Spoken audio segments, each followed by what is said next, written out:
Electrochemistry का lecture number next. इस lecture में हम लोग बचा हुआ चैप्टर खत्म करेंगे। आप सभी से मेरी इतनी रिक्वेस्ट है कि हम लोगों को शायद इलेक्ट्रोकेमिस्ट्री में 3 क्लासें मिली थी, मगर मैंने क्या किया, इसको 4 क्लास में कन्वर्ट कर दिया।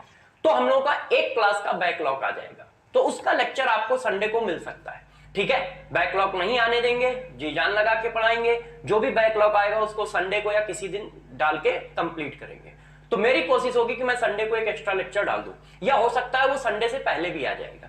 ठीक है, एक एक्स्ट्रा लेक्चर आएगा जिससे वो बैकलॉग खत्म हो जाए, क्योंकि इलेक्ट्रोकेमिस्ट्री में हम लोगों ने 3 क्लासें रखी थी, मगर चैप्टर काफी बड़ा था, 3 क्लासों में सही नहीं हो पा रहा था, और साथ साथ में मैं थोड़ा सा बीमार भी चल रहा हूं, इस वजह से लंबा लेक्चर भी नहीं बना पाया था। तो कोई बात नहीं है, एक लेक्चर आएगा, आप उसको करोगे। ठीक है, तो अब हम लोग स्टार्ट क्या करने जा रहे हैं, अब हम लोग स्टार्ट करने जा रहे हैं इसको इलेक्ट्रोकेमिस्ट्री में क्या, इलेक्ट्रोलाइटिक सेल, लास्ट टॉपिक। अब यार दोस्त, इलेक्ट्रोलाइटिक सेल में क्या होता है और किस तरह से बातें चलती हैं, इसको डिस्कस करते हैं। तो जरा दोस्तों अच्छे से इन बातों को समझिए कि इलेक्ट्रोलाइटिक सेल क्या है और किस तरह से काम करता है। देखिए, इसमें हम लोग क्या करते हैं, इसमें हम लोग एनोड और कैथोड एक ही कंपार्टमेंट में डालते हैं। एनोड और कैथोड क्या होता है, दोनों एक ही कंपार्टमेंट में होते हैं, अलग अलग कंपार्टमेंट नहीं बनाते। जैसे ये देखो बच्चों, ये मैंने एक कंपार्टमेंट लिया, इसमें मैंने एक इलेक्ट्रोलाइट भर दिया है ऐसे, और ये प्यारे बच्चों जो इलेक्ट्रोलाइट है, ये कॉमन इलेक्ट्रोलाइट है, दोनों के लिए कॉमन इलेक्ट्रोलाइट है। ठीक है, इसमें मैंने क्या ले लिया, एक इलेक्ट्रोलाइट ले लिया, इस तरह से इलेक्ट्रोलाइट। इसी में हमारे पास एनोड की रॉड पड़ी है, इसी में हमारे पास कैथोड रॉड पड़ी है, दोनों रॉडें इसी में पड़ी है, और इस तरह से इनको हमने कोई बात नहीं प्यारे बच्चों। अब जरा देखो यार, इस तरह से कुछ अरेंजमेंट होता है। ठीक है, यहां पर एनोड पॉजिटिव होता है, कैथोड निगेटिव होता है। ये हमारा एनोड है, अरेंजमेंट बता रहा हूं, और ये प्यारे बच्चों हमारा क्या है, कैथोड है, ऐसे ये देखिए। और इस तरह से सेल का अरेंजमेंट होता है, कॉमन इलेक्ट्रोलाइट होता है दोनों में कॉमन इलेक्ट्रोलाइट होगा। आप कुछ भी ले सकते हो, एनोड ऐसा होगा, कैथोड ऐसा होगा।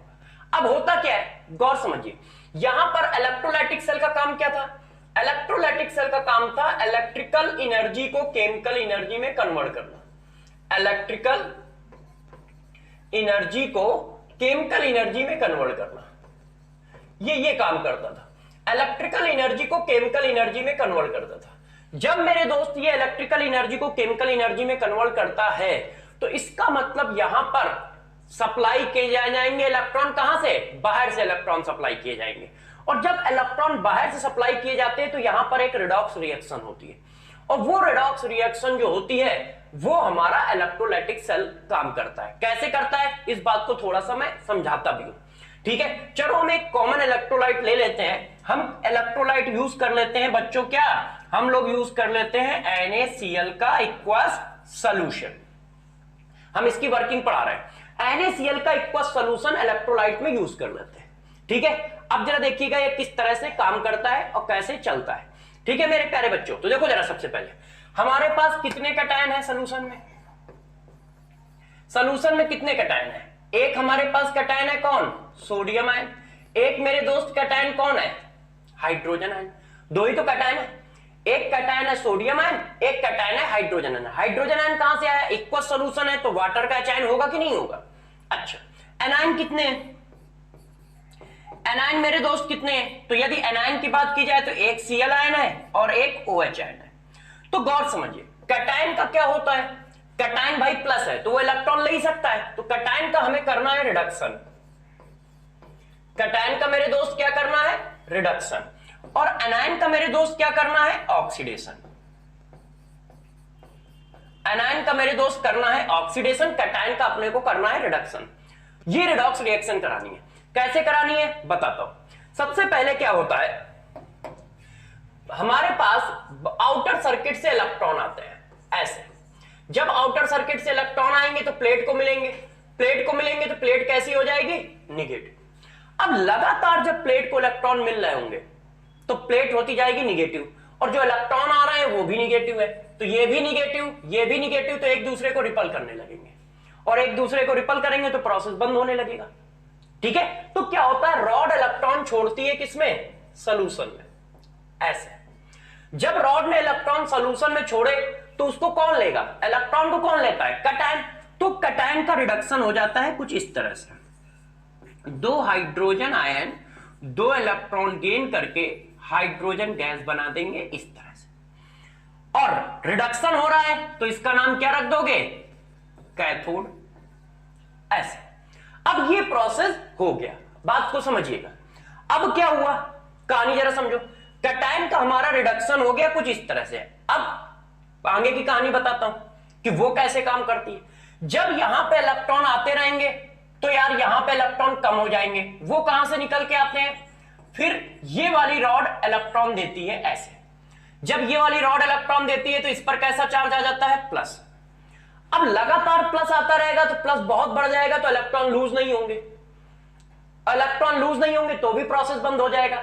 तब क्या होता है, यहां पे जो एनायन है वो अपने इलेक्ट्रॉन देता है रॉड को, जैसे उसका प्लस चार्ज कम हो जाए। गौर समझिएगा क्या हुआ, पहले यहां पे इलेक्ट्रॉन मिले, रॉड निगेटिव होती चली गई। जब रॉड निगेटिव होती चली गई तो बहुत ज्यादा माइनस चार्ज आ गया, तो उसने इलेक्ट्रॉन लेने से मना कर दिया क्योंकि इलेक्ट्रॉन पे भी माइनस है। उस समय क्या होता है, प्रोसेस ना रुक पाए क्योंकि ये सारे प्रोसेस, तो फिर क्या होता है, रॉड से इलेक्ट्रॉन सोल्यूशन में आते हैं। अब जब रॉड से इलेक्ट्रॉन सोल्यूशन में आए तो सोल्यूशन में आया तो इलेक्ट्रॉन कौन लेगा, कैटायन। तो कैटायन लेके इलेक्ट्रॉन रिडक्शन कर देता है।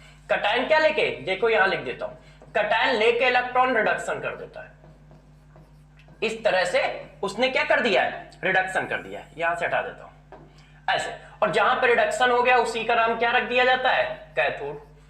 अब इसके बाद क्या हुआ मेरे प्यारे बच्चों, जरा समझना। अब क्या हुआ, यहां पे इलेक्ट्रॉन कम होने लगेंगे तो इस रॉड से इलेक्ट्रॉन निकल के वहां तक पहुंचते हैं, इस रॉड से इलेक्ट्रॉन निकल के वहां तक पहुंचते हैं। जब इस रॉड से इलेक्ट्रॉन निकलेंगे तो ये कैसी हो जाएगी, प्लस। कुछ देर बाद प्लस इतना ज्यादा बढ़ जाएगा कि वो इलेक्ट्रॉन को निकलने नहीं देगा, प्रोसेस फिर रुकने लगेगा।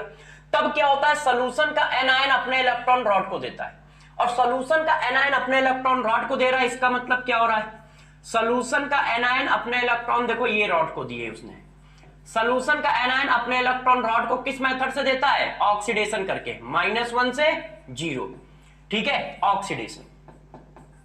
सोल्यूशन का एनायन अपने इलेक्ट्रॉन रॉड को देता है ऑक्सीडेशन करके, और जहां पर ऑक्सीडेशन होता है उसको क्या कहते हैं, एनोड। अब जरा आप गौर समझिए, सर्किल पूरा हो गया। ये देखो इलेक्ट्रॉन ऐसे गए और एनायन ऐसे आए, इलेक्ट्रॉन ऐसे गए, एनायन ऐसे आए, इलेक्ट्रॉन ऐसे गए, एनायन ऐसे आए। और जैसे ही सर्किट पूरा होगा, वोल्टेज हमारा क्या वैसे ही वोल्टेज था क्योंकि बाहर से सप्लाई कर रहे थे, तो सर्किट पूरा हो जाएगा और सेल काम करने लगेगा। तो ये देखो इलेक्ट्रोलिसिस होती है, कुछ इस तरह से की जाती है। अब इसकी सेल रिएक्शन क्या बनेगी, दोनों को ऐड कर दो, कैथोड और एनोड को ऐड करने से हमारे पास प्यारे बच्चों क्या आती है, सेल रिएक्शन। तो देखो हमने दोनों को ऐड कर दिया। जब आप दोनों को ऐड करोगे तो जितने इलेक्ट्रॉन का ऑक्सीडेशन हो रहा है उतने ही इलेक्ट्रॉन का रिडक्शन होना चाहिए। तो जब आप इसको ऐड करोगे तो मेरे प्यारे बच्चों ये रिएक्शन बन के आई इस तरह से। ये देखो ये सेल रिएक्शन है। क्या हो रहा है, सोडियम हाइड्रोजन का रिडक्शन हो रहा है और Cl का ऑक्सीडेशन हो रहा है, और इलेक्ट्रोलिसिस में सेल रिएक्शन क्या बन के आई, ये बन के आई। काम कैसे करता है, इस तरह से काम करता है। ठीक है, बात समझ पाए कैसे काम करता है। अब मेरे प्यारे बच्चों बताता हूं कि फोकस किन बातों पे रखना है, वर्किंग कैसे है इस पे फोकस नहीं रखना है। हमें फोकस ये रखना है कि जब इलेक्ट्रोलिसिस होगी तो सेल रिएक्शन क्या बनेगी। हमें इस बात पे फोकस रखना है कि यदि किसी इलेक्ट्रोलाइट की इलेक्ट्रोलिसिस हो रही है तो सेल रिएक्शन क्या बनेगी। अब प्रॉब्लम यह है कि सेल रिएक्शन कैसे पता चले, क्यों, क्योंकि यहां पर 2 कैटायन है और 2 कैटायन में से मैंने हाइड्रोजन का ही रिडक्शन क्यों किया, ये किसी ने बताया नहीं। सोडियम का क्यों नहीं किया है, तो हमें एक प्रॉब्लम रहेगी क्या कि किसका रिडक्शन कराना है, किसका ऑक्सीडेशन कराना है, ये कैसे पता चले। तो ध्यान रखिएगा, इलेक्ट्रोलिसिस सेल में सबसे बड़ा कॉन्सेप्ट जिससे सारे क्वेश्चन निकलेंगे वो एक ही बात होगी, सिर्फ क्या, सेल रिएक्शन आना, कि सेल रिएक्शन कैसे बनाई जाए। ये सब फर्जी काम है, इससे कोई क्वेश्चन नहीं पूछ रहा है। क्वेश्चन वो जो भी पूछेगा उसमें सेल रिएक्शन का इन्वॉल्वेशन होगा। यदि सेल रिएक्शन नहीं बनानी आती है तो क्वेश्चन नहीं कर पाओगे। तो गौर से सेल रिएक्शन के बारे में सोचो, कैसे करना है मैं अभी समझाता हूं। देखो यार, जितने कैटायन होंगे, कैटायन का रिडक्शन होगा, एनायन का ऑक्सीडेशन होगा। पहला कॉन्सेप्ट तो दिमाग में ये बैठा लो कि कैटायन का रिडक्शन होगा, एनायन का ऑक्सीडेशन होगा। दूसरा कॉन्सेप्ट मेरे दोस्त दिमाग में ये बैठा लो क्या, कि रिडक्शन करना किसका है, ऑक्सीडेशन करना किसका है। पहला कैटायन का रिडक्शन होगा, एनायन का ऑक्सीडेशन होगा। अब दूसरी बात आती है कि किसका ऑक्सीडेशन करें, किसका रिडक्शन करें, ये कैसे पता लगेगा। तो चलो मेरे दोस्तों ये पता लगाने का काम करते हैं। आप लोगों ने स्कूलों में एक सीरीज पढ़ी होगी, उस सीरीज को कहते हैं electrochemical series.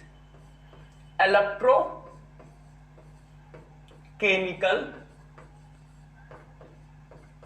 Series. Electrochemical series एक काफी इंपॉर्टेंट सीरीज है। इसी को हम लोग प्यारे बच्चों बोलते हैं ECS series. ECS series.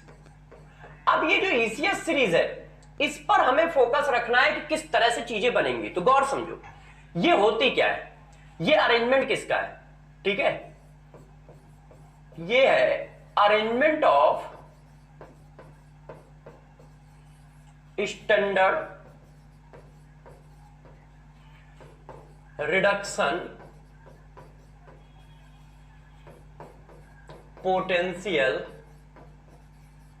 Of half cell in increasing order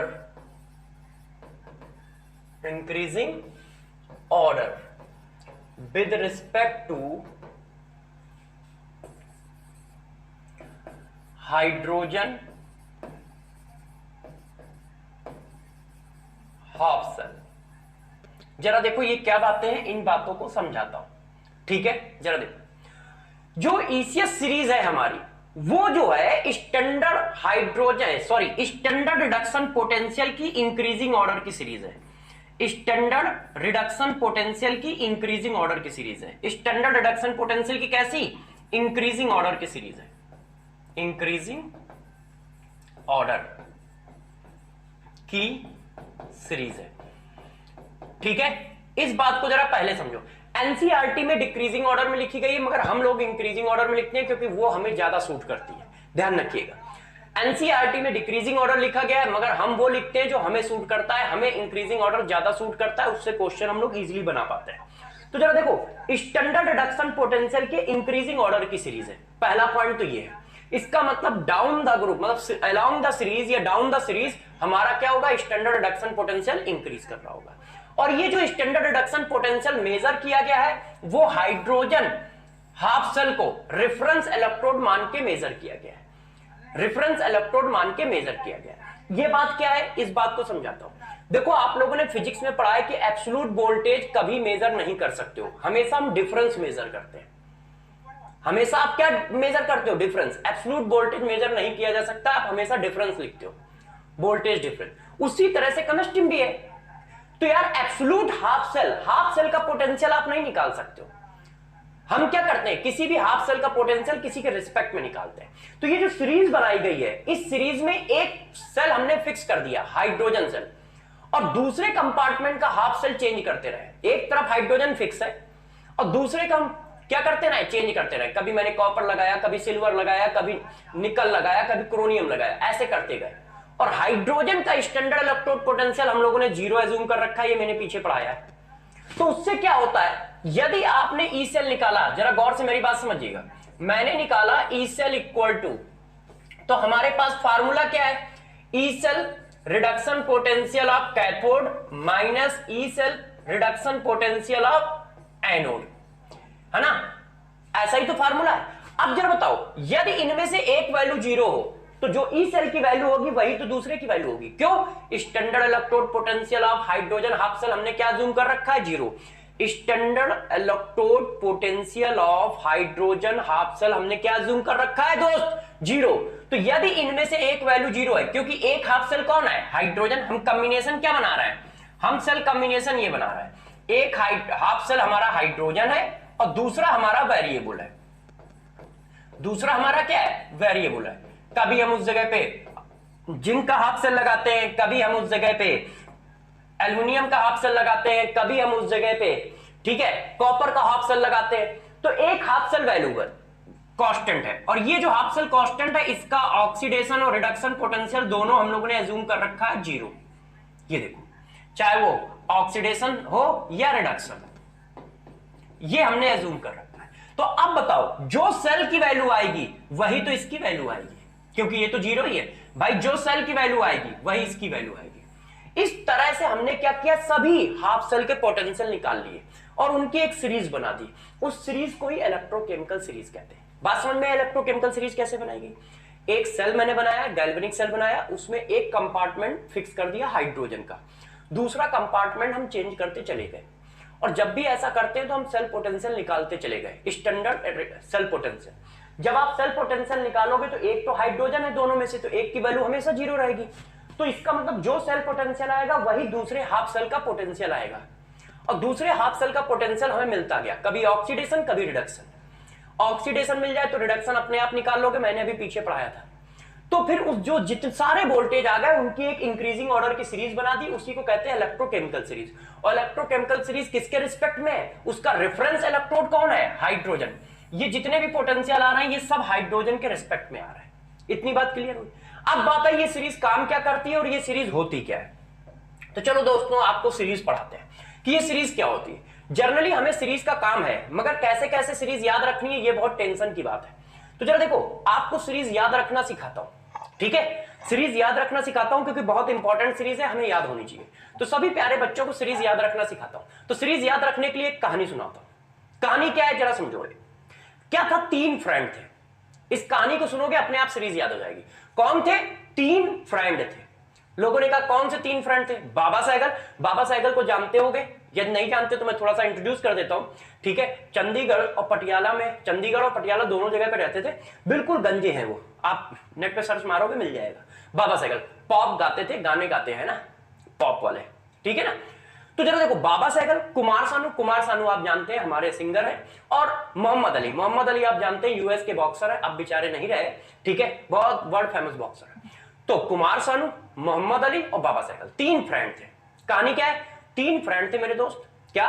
कौन कौन? 3 फ्रेंड थे। कौन कौन? बाबा साइकिल, कुमार सानू, मोहम्मद अली। तीनों आराम से खूब खाते पीते थे। खाने से तो समझ में आता है, पीने से भी समझ ही गए होंगे। तीनों क्या थे? तीनों फ्रेंड थे और तीनों खूब खाते पीते थे। अब जब खाएंगे भी पिएंगे भी तो पीने से आप डॉक्टर इंजीनियर हो सब जानते ही हो, आजकल तो सभी जानते हैं कि क्या होता है, किडनी और लीवर में इफेक्ट पड़ता है, और किडनी और लीवर में इफेक्ट पड़ता है तो किडनी और लीवर खराब हो जाते हैं। वही हाल यार इन लोगों का भी हुआ। बात मानते ही नहीं थे मेरी, मैं समझाता तो था कि भैया खाना तो ठीक है, पीना गंदी बात है, मानते ही नहीं है। तो जरा देखो, 3 फ्रेंड थे। कौन कौन? बाबा साइकिल, कुमार सानू, मोहम्मद अली, ठीक है? खाते पीते थे जिसकी वजह से उनकी किडनी और लीवर खराब हो गए। कहानी को समझिएगा। अब किडनी लीवर खराब हो गए तो बेचारे मुंबई गए। मुंबई जाकर उन्होंने अपनी किडनी और लीवर का ऑपरेशन कराया। ऑपरेशन कराने के बाद आप सभी लोग जानते हैं जनरली सब लोग कमजोर हो जाते हैं, इतनी दवाइयां खाते हैं, इतना ब्लड निकलता है, तो वो भी कमजोर हो गए बेचारे। अब जब कमजोर हो गए तो बाबा साइकिल ने कहा चलो यार पंजाब चलो, मेरे घर चलो पटियाला, वहां पे हम आप लोगों को कुछ खातरदारी करेंगे तो आप लोग फिर से फिट हो जाओगे। तो जैसे सभी पिक्चरों की हैप्पी एंडिंग होती है वैसे इसकी भी हैप्पी एंडिंग हुई, और तीनों लोग पटियाला आए, अच्छे से दवाइयां खाई, खाना पीना खाया और फिर से स्वस्थ हो गए। अब इस कहानी को बस आप एक सीरियल फॉर्म में याद रखो। क्या? 3 फ्रेंड थे। कौन कौन? बाबा साइकिल, कुमार सानू, मोहम्मद अली। कहां गए? मुंबई गए। क्या किया? क्या किया? लीवर और किडनी का ऑपरेशन कराया। वापस कहां है? पटियाला है। बस इतनी बात याद रखनी। क्या? 3 फ्रेंड कौन कौन से थे दोस्त? कुमार सानू, मोहम्मद अली और बाबा साइकिल। बाबा साइकिल, कुमार सानू, मोहम्मद अली 3 फ्रेंड थे। कहां गए? मुंबई गए। क्या किया? लीवर और किडनी के ऑपरेशन कराए। वापस कहां है? पटियाला आए और खाया पिया स्वस्थ हो गए। अब इस चीज को ध्यान रखना है, लीवर पेशेंट। अब कहानी को हम थोड़ा अपने केमिस्ट्री में इन्वॉल्व करा रहे हैं। कहानी क्या है ये समझ गए ना? हल्की सी बस कहानी याद रखनी है। क्या? अरे यार वही 3 फ्रेंड थे यार। कौन? बाबा साइकिल, कुमार सानू, मोहम्मद अली। कहां गए? अरे यार मुंबई गए थे। क्या किया? अरे यार किडनी और लीवर का ऑपरेशन कराया। वापस कहां है? पटियाला आए यार। पटियाला आके क्या हुआ? ठीक हो गए यार खाना पीना खा के। बस इस बात को हमें एक सीरियल में बोल देना है। कैसे सीरियल में बोलना है? Liver patient. कैसे सीरियल में बोलना है जरा देखना। लीवर पेशेंट कौन कौन? बाबा साइकिल, कुमार सानू, मोहम्मद अली। कहां गए? लीवर पेशेंट, बाबा साइकिल, कुमार सानू, मोहम्मद अली मुंबई जाकर क्रोमोसोम आयरन की किडनी को निकलवाकर, थोड़ा स्पेशल टाइप की किडनी है टेंशन मत लेना। क्या? क्रोमोसोम आयरन की किडनी को निकलवाकर तीनों लोग हाई कैप्सूल हमसे लेने वापस कहां आए थे? पटियाला। हमसे लेने पटियाला आए। ठीक है, कहानी समझ गए ना? क्या? लीवर पेशेंट, बाबा साइकिल, कुमार सानू, मोहम्मद अली मुंबई जाकर क्रोमोसोम आयरन की किडनी को निकलवाकर तीनों लोग हाई कैप्सूल हमसे लेने पटियाला आए। इसको कैसे मैनेज करना है बताता हूं, जरा समझिए। ठीक है, लीवर पेशेंट बाबा सहगल कुमार सानू मोहम्मद अली मुंबई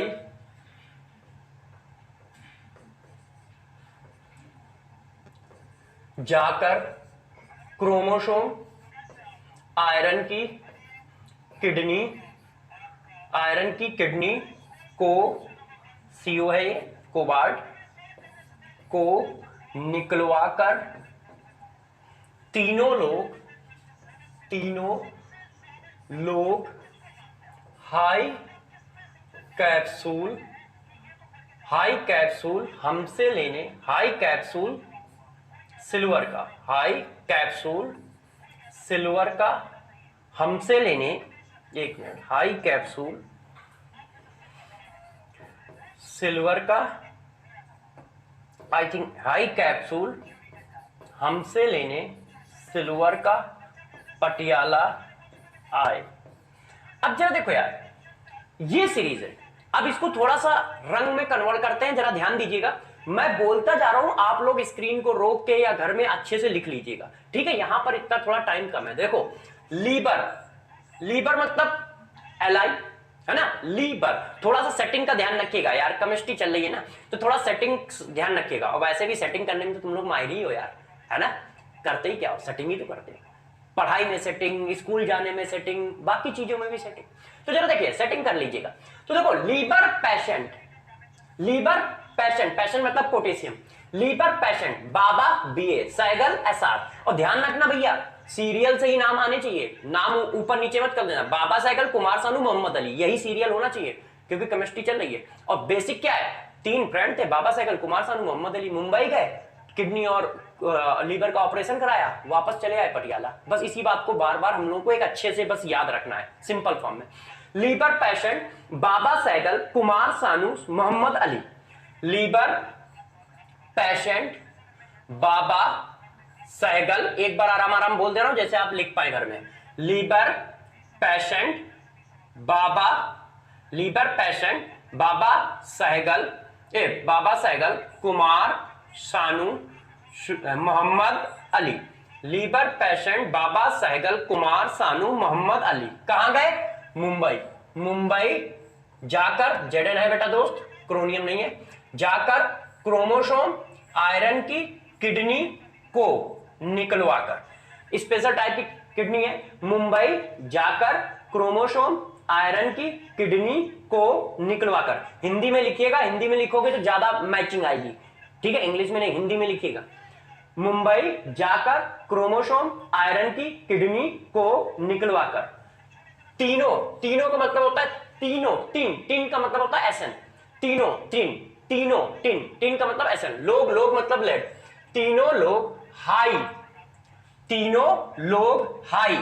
कैप्सूल हमसे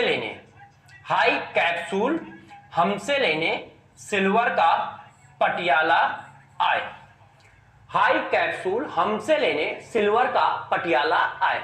तो अब जरा देखो, इसी को थोड़ा सा रिवाइज कर लेना है। हमारे साथ मिलके सभी लोग बच्चे बोलेंगे, अच्छे से बोलेंगे। क्या, लीवर पेशेंट बाबा सहगल कुमार सानू मोहम्मद अली, लीवर पेशेंट बाबा सहगल कुमार सानू मोहम्मद अली, मुंबई जाकर क्रोमोसोम आयरन की किडनी को निकलवाकर, तीनों लोग हाई कैप्सूल हमसे लेने सिल्वर का पटियाला आए।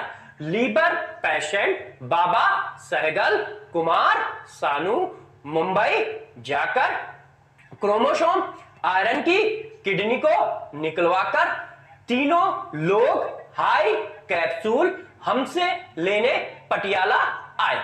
इस बात को बस 1-2 बार रिवाइज कर लो तो आपके दिमाग में सेटिंग बैठ जाएगी कि कौन आगे कौन पीछे। इस सीरीज का बहुत यूज है, मैं पी ब्लॉक में भी बहुत ज्यादा यूज करूंगा। पी ब्लॉक की जब रिएक्शन चलेंगी तो उनमें ये सीरीज बहुत लगेगी, डी ब्लॉक की रिएक्शन चलेंगी उनमें ये सीरीज बहुत लगेंगी। लोग कहते हैं कि इनऑर्गेनिक की रिएक्शन याद रखनी पड़ती है। जिस दिन पढ़ाना शुरू करूंगा उस दिन कहोगे सर ये क्या चक्कर है, इनके भी कॉन्सेप्ट होते हैं क्या? सिर्फ कॉन्सेप्ट ही होते हैं मेरे दोस्त, ठीक है। तो इस सीरीज का वहां पर भी यूज करूंगा, इसलिए एक बार रिवीजन हल्की सी फॉर्मेट में जरूर याद रहे, कौन ऊपर है कौन नीचे, बिल्कुल डिक्टो ना याद रहे, बस इतना याद रहे कौन एलिमेंट ऊपर आ रहा है कौन नीचे आ रहा है, ठीक है। सीरीज क्या है? लीबर, पेशेंट, बाबा, सहगल, कुमार, शानू, मोहम्मद अली, मुंबई जाकर क्रोमोसोम आयरन की किडनी को निकलवाकर हाई कैप्सूल हमसे लेने पटियाला आए, ठीक है। याद रखोगे ना प्यारे बच्चों? मेरे साथ एक बार लास्ट बार रिवाइज करो, तेजी से रिवाइज करो मेरे साथ। क्या? लीबर, पेशेंट, बाबा, लीबर, पेशेंट, बाबा, सहगल, कुमार, शानू, मोहम्मद अली, मुंबई जाकर क्रोमोसोम आयरन की किडनी को निकलवाकर, ठीक है। ये बात कहीं बायो वाले सर को पता चल गई तो दौड़ाई लेंगे कि सर ये इस तरह की कौन सी किडनी होती है, क्रोमोसोम आयरन की किडनी, मगर स्पेशल टाइप की किडनी है क्योंकि केमिस्ट्री चल रही है। केमिस्ट्री में तो जानते ही हो क्या होता है, केमिस्ट्री रस होता है ना, इसीलिए उसको हिंदी में रसायन शास्त्र बोलते हैं। तो यही है, रस टपक रहा है। तो क्रोमोसोम आयरन की किडनी को निकलवाकर तीनों लोग हाई कैप्सूल, ठीक है, हाई कैप्सूल हमसे लेने सिल्वर का पटियाला आए। अब थोड़ा कहानी को और चेंज करते हैं। देखो यार, हाइड्रोजन के स्टैंडर्ड इलेक्ट्रोड पोटेंशियल को हम लोगों ने क्या सपोज किया है? 0 इलेक्ट्रॉन वोल्ट। ये हमारे स्टैंडर्ड इलेक्ट्रोड पोटेंशियल है, वो भी कौन से? रिडक्शन के। हाइड्रोजन को हम 0 करते हैं तो 0 के नीचे कैसा आएगा? Positive value. तो कॉपर से पॉजिटिव वैल्यू चालू हो जाती है, कॉपर की होती है 0.34। इसका मतलब जो पहले वैल्यू है वो निगेटिव वैल्यू है, यहां पर जो वैल्यू होती है वो प्यारे बच्चों निगेटिव है, ये होती है -3.02 इलेक्ट्रॉन वोल्ट। किसी बच्चे ने कहा क्या वैल्यू याद रखनी है? नहीं याद रखनी है, बस इतनी बात हम बताना चाह रहे हैं कि हाइड्रोजन के ऊपर वाले निगेटिव होते हैं इलेक्ट्रोड पोटेंशियल, और हाइड्रोजन के नीचे वालों के रिडक्शन पोटेंशियल जो स्टैंडर्ड होता है वो पॉजिटिव होता है। बस सॉरी, इस बात को मैं बताना चाह रहा हूं, वैल्यू कोई याद नहीं रखनी है, इनके रूल याद रखने जो अभी मैं बताऊंगा। रूल क्या है? कॉन्सेप्ट। तो उन कॉन्सेप्ट को हमें याद रखना है। पहली बात समझ गए क्या? हाइड्रोजन से नीचे वाले हमारे पॉजिटिव है, हाइड्रोजन के ऊपर वाले हमारे कैसे दोस्त? निगेटिव है, ठीक है। इतनी बात हो गई। अब जरा यार काम की बात सुनो, ये सारे के सारे देखो कटायन लिखे, मेटल लिखे ना, तो जब दोस्त ये मेटल लिखे तो मेटल तो कटायन होता है। अब जब मेटल कटायन होता है तो मुझे ये क्या हेल्प करेगा? जरा गौर समझिए, मुझे ये क्या हेल्प करेगा, जरा गौर समझिए।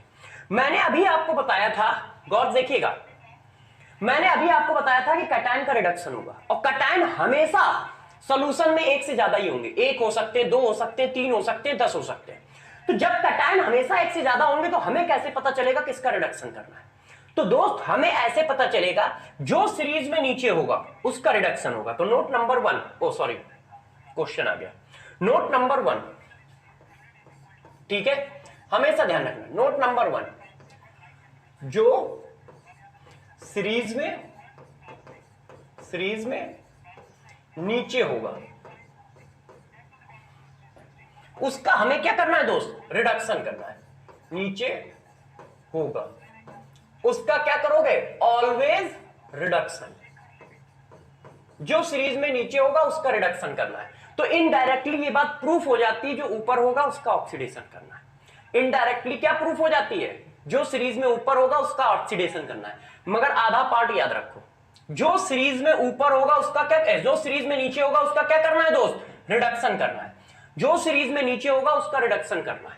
इससे क्या पता चलेगा? जरा देखो, किसी ने कहा, ऐसे क्वेश्चन आते हैं, किसी ने कहा क्या ये रिएक्शन फिजिबल है? ये देखो, किसी ने मेरे से पूछा क्या ये रिएक्शन फिजिबल है? ऐसे। फिर किसी ने मेरे से पूछा क्या ये रिएक्शन फिजिबल है? देखिए,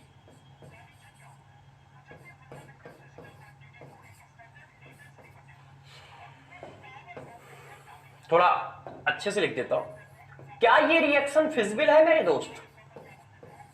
मतलब क्या ये रिएक्शन होगी? अब यार कोई भी रिएक्शन होगी या नहीं होगी ये हमको कैसे पता चलेगा? रिएक्शन आके बताती थोड़ी है भाई मैं होना चाह रहा हूं, हम कैसे पता लगाएंगे?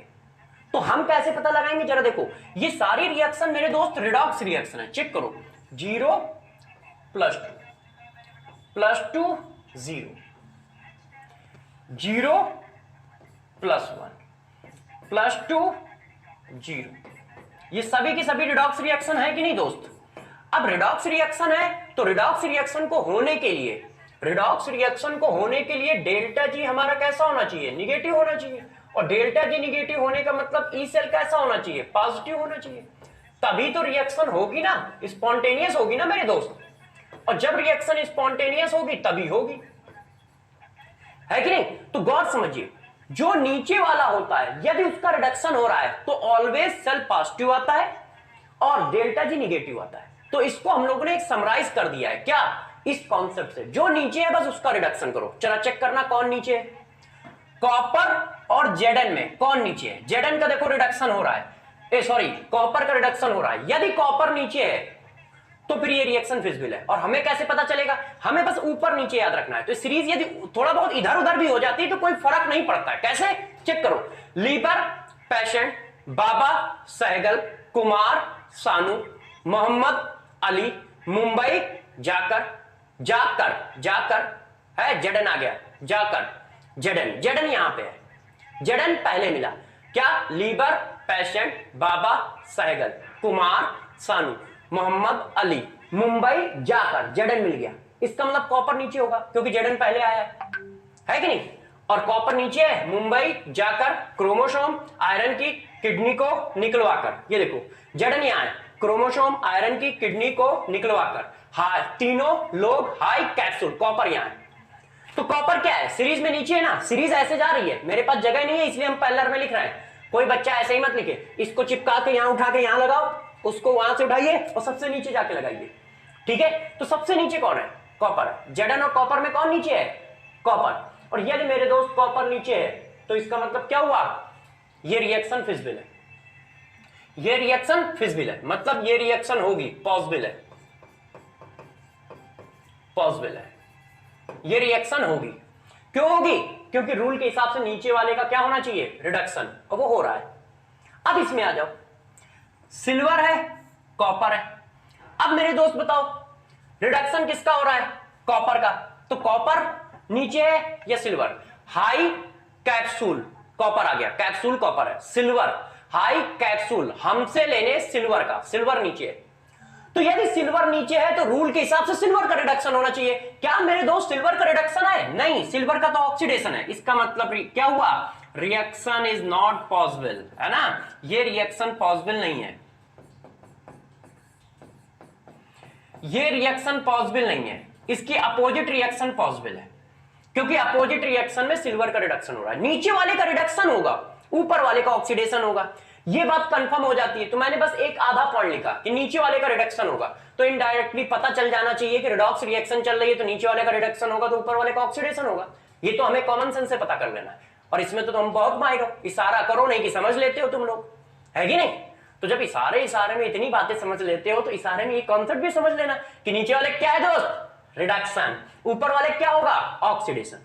तो जरा देखो, किसी ने मेरे से पूछा इनमें से कौन सी रिएक्शन फिजिबल है या नहीं, तो हम इस सीरीज से सॉल्व करेंगे इस तरह से, ठीक है। कॉन्सेप्ट समझ गए, नीचे वाले का रिडक्शन होना है और ये हमें दो जगह हेल्प करेगा, इस जगह भी हेल्प करेगा। जरा देखिए, अब आपको थोड़ा सा कॉन्सेप्ट को डिटेल देते हैं। सोडियम और एच में से किसका रिडक्शन करना चाहिए, अब तुम पकड़ लोगे।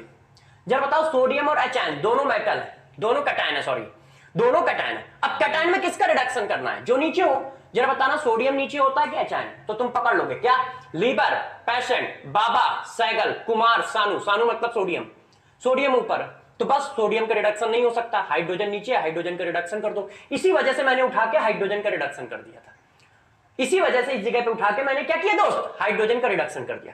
तो नीचे वाले का क्या होगा, रिडक्शन, अपने आप समझ जाना, ऊपर वाले का ऑक्सीडेशन होगा, यदि दोनों कैटायन है सेल रिएक्शन में थे। और इसमें इलेक्ट्रोलिसिस में क्या है, इलेक्ट्रोलिसिस में सिंपल सी बात है, दो कैटायन होंगे, उसमें से किसका रिडक्शन करना है, तो जो नीचे होगा उसका रिडक्शन करना है। इलेक्ट्रोलिसिस में क्या है, दो कैटायन होंगे, चार कैटायन होंगे, छह कैटायन होंगे, तो सबसे पहले हम रिडक्शन किसका करेंगे, जो सबसे नीचे होगा। सबसे नीचे कौन है, एचायन, तो बस एचायन का रिडक्शन कर दिया, ठीक है। अब जरा कहानी को और आगे बढ़ाते हैं, जैसा बच्चों ने कहा। अब जरा देखो, एक और नोट चिपकाते हैं, नोट क्या, क्वेश्चन चिपकाते हैं, इसी से रिलेटेड है, जैसे आप अच्छे समझ पाओ कि ये बहुत इंपॉर्टेंट रूल है, इसको करने से हमारे सारे क्वेश्चन हो जाते हैं। जैसे ये देखो, क्या किया उन्होंने, एक क्वेश्चन बना दिया।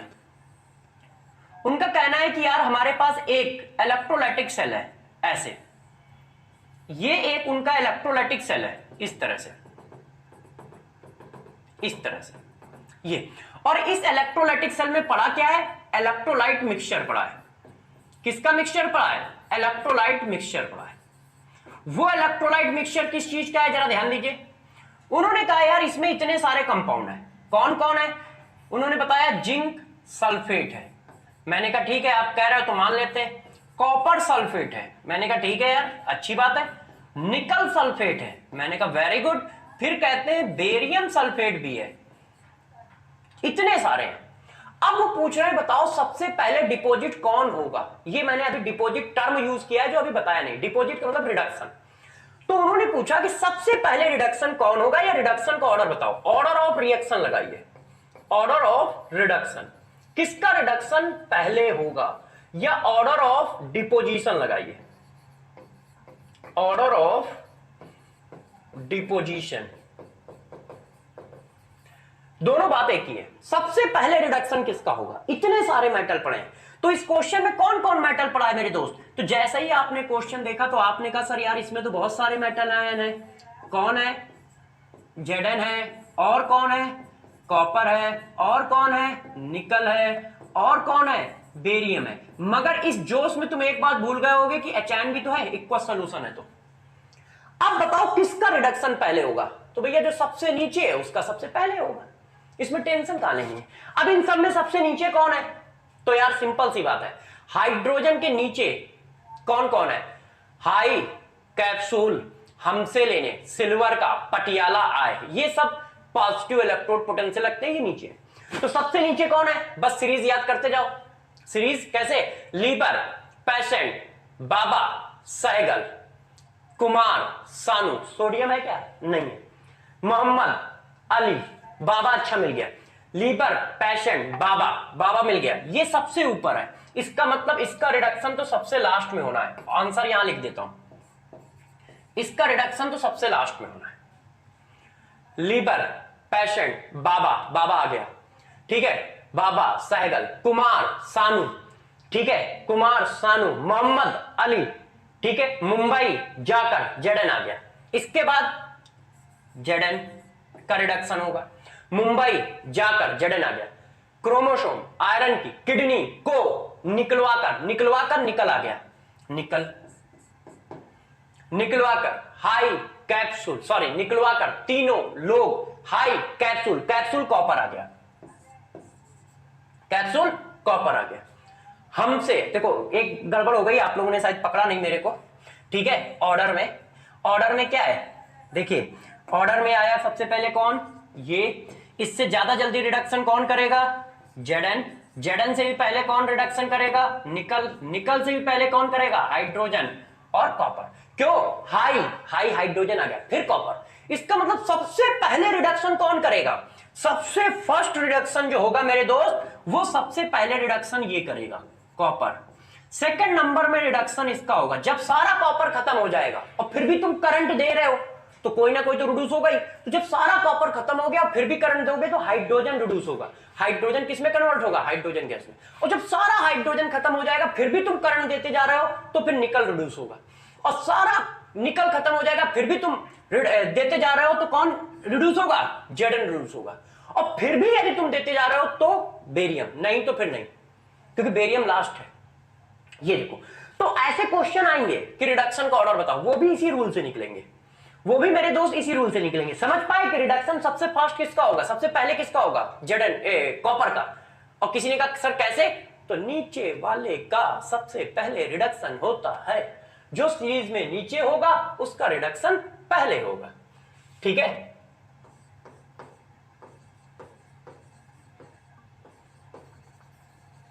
जो सीरीज में नीचे होगा उसका रिडक्शन मेरे दोस्त पहले होगा, ठीक।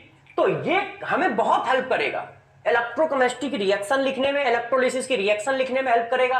ये जो इस तरह के जितने भी क्वेश्चन आते हैं उनमें भी हेल्प करेगा, बहुत मस्त हेल्प करेगा। आप आसानी से क्वेश्चन निकाल पाओगे।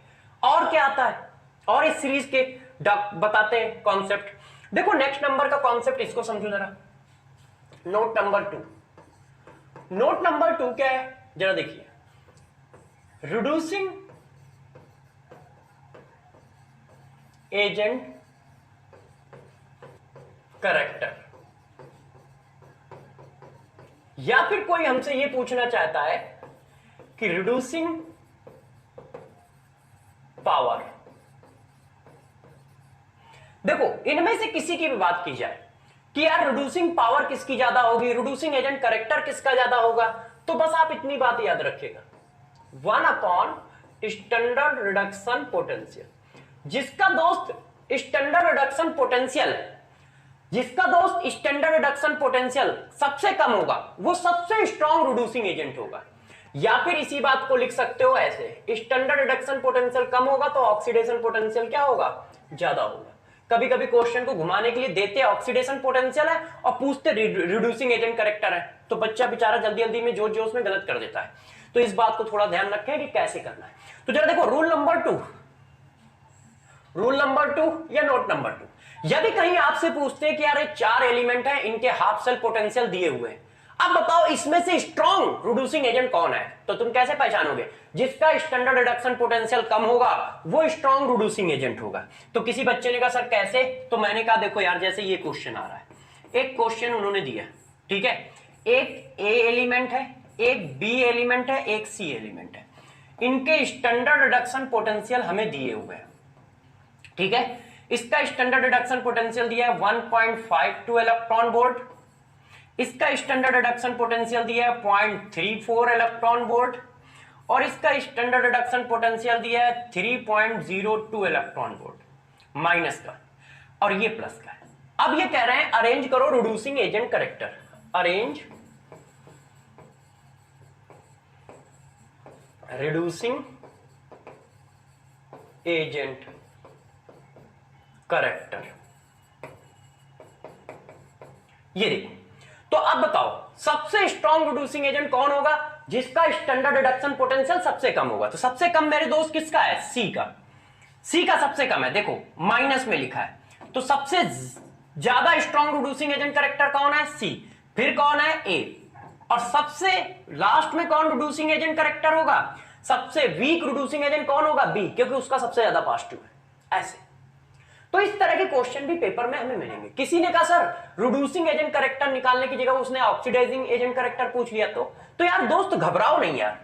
क्यों नहीं घबराओ, क्योंकि आप टैलेंट से भरे हुए हो। जरा देखना, एक बात हमेशा ध्यान रखो कि रिड्यूसिंग एजेंट करेक्टर आपने यदि निकाल लिया है तो दूसरा निकालने की कोई जरूरत नहीं, वो अपने आप आ जाएगा। रिड्यूसिंग एजेंट करेक्टर और ऑक्सीडाइजिंग एजेंट करेक्टर का सम 100 होता है, मतलब एक लॉजिक है ये, ठीक है। इसको बिल्कुल मैथ्स में ना घुसेड़ दीजिएगा कि इसमें पूरी मैथ्स लगा दोगे, इसका मतलब इसका और इसका सम 100 होगा, नहीं, एक कॉन्सेप्ट है जिससे आप आसानी से निकाल सकते हो। या फिर इसको इस तरह से लिख लो,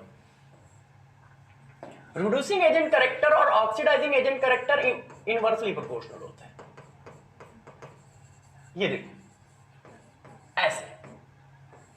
तो यदि मेरे को इसी क्वेश्चन में ऑक्सीडाइजिंग एजेंट पूछ देता कि सर ऑक्सीडाइजिंग एजेंट करेक्टर का ऑर्डर बताओ, तो मेरे दोस्त हम कैसे बताते, तो भी हम बता देते। कैसे बताते, ऑक्सीडाइजिंग एजेंट जस्ट अपोजिट कर दो रिड्यूसिंग एजेंट का।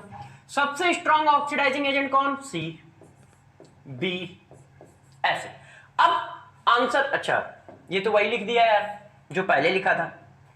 बच्चे कहेंगे यार ये देखो ऐसे मेरे दोस्त, ठीक है कि नहीं, तो जस्ट अपोजिट होगा।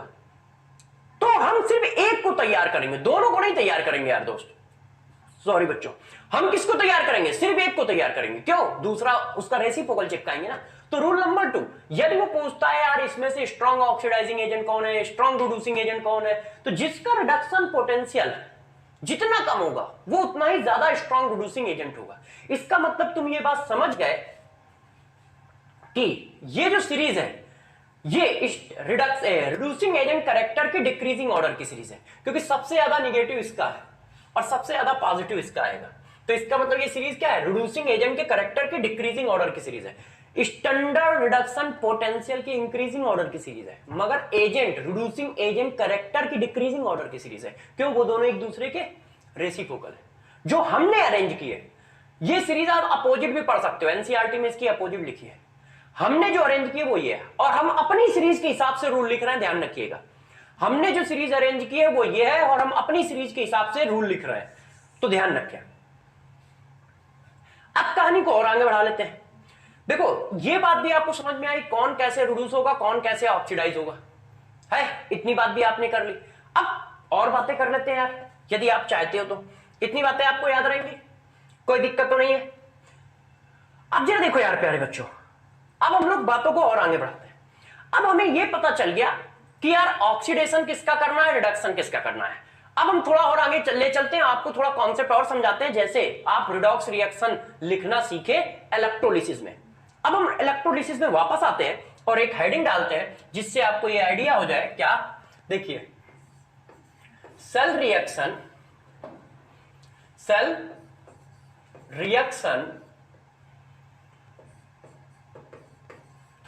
इन इलेक्ट्रोलाइटिक सेल। यदि हमारे पास कोई इलेक्ट्रोलाइटिक सेल है तो उसकी सेल रिएक्शन हम कैसे लिखेंगे, उसको अब हम रिप्रेजेंट करना और सिखाते हैं। तो जरा गौर से देखिएगा बच्चों, हम ये काम करते कैसे हैं। ठीक है, पहला रूल तो मैंने आपको पहले ही बता रखा है कि कैटायन का हम क्या करेंगे, रिडक्शन करेंगे। ठीक है, और कैटायन का रिडक्शन किस रूल से करेंगे भाई, हम कौन सा कॉन्सेप्ट लगाएंगे, कॉन्सेप्ट लगाएंगे ईसीएस सीरीज का, ईसीएस सीरीज। ईसीएस सीरीज का कॉन्सेप्ट क्या है, जो नीचे है उसका रिडक्शन करना है। अब एनायन का क्या करोगे, आप लोगों ने कहा कि सर एनायन का हम लोगों को करना है ऑक्सीडेशन। एनायन का दोस्त क्या करना है, ऑक्सीडेशन। तो मैंने कहा ठीक है, बच्चे कह रहे हैं तो ठीक ही कह रहे होंगे, ऑक्सीडेशन करेंगे। मगर कॉन्सेप्ट क्या लगाएंगे, किस कॉन्सेप्ट से पहचानेंगे, क्यों, क्योंकि यदि कैटायन एक से ज्यादा है तो एनायन भी तो एक से ज्यादा होंगे यार प्यारे बच्चों। तो किसका ऑक्सीडेशन कर दे, तो गौर सुनिएगा किसका करना है। यदि हाइड्रोजन है, एक्स निगेटिव है, तो एक्स निगेटिव का, नहीं तो किसका, OH आयन का। कॉन्सेप्ट समझो, यदि सॉल्यूशन में हाइड्रोजन पड़ा है तो हाइड्रोजन का ऑक्सीडेशन करोगे, नहीं तो हमेशा OH निगेटिव का करोगे। फॉर एग्जांपल हाइड्रोजन क्या होता है वो तो आप जानते ही हो, इसका ऑक्सीडेशन करोगे तो क्या बनेगा, H2 प्लस 2 इलेक्ट्रॉन, ऐसे। और यदि OH आयन का ऑक्सीडेशन करोगे तो क्या बनेगा, रिएक्शन बता देता हूं, ऑक्सीजन गैस प्लस 2H2O2 और 4 इलेक्ट्रॉन। ये देखो मोस्ट ऑफ केसों में 99% केसों में बस यही हो रहा होगा और कुछ नहीं हो रहा होगा। तो अब हमारा कॉन्सेप्ट कंप्लीट हो गया। जब भी कहीं सेल रिएक्शन आए तो मेरे दोस्त क्या करोगे, कैटायन का रिडक्शन कैसे चेक करोगे, क्योंकि कैटायन का रिडक्शन करना है।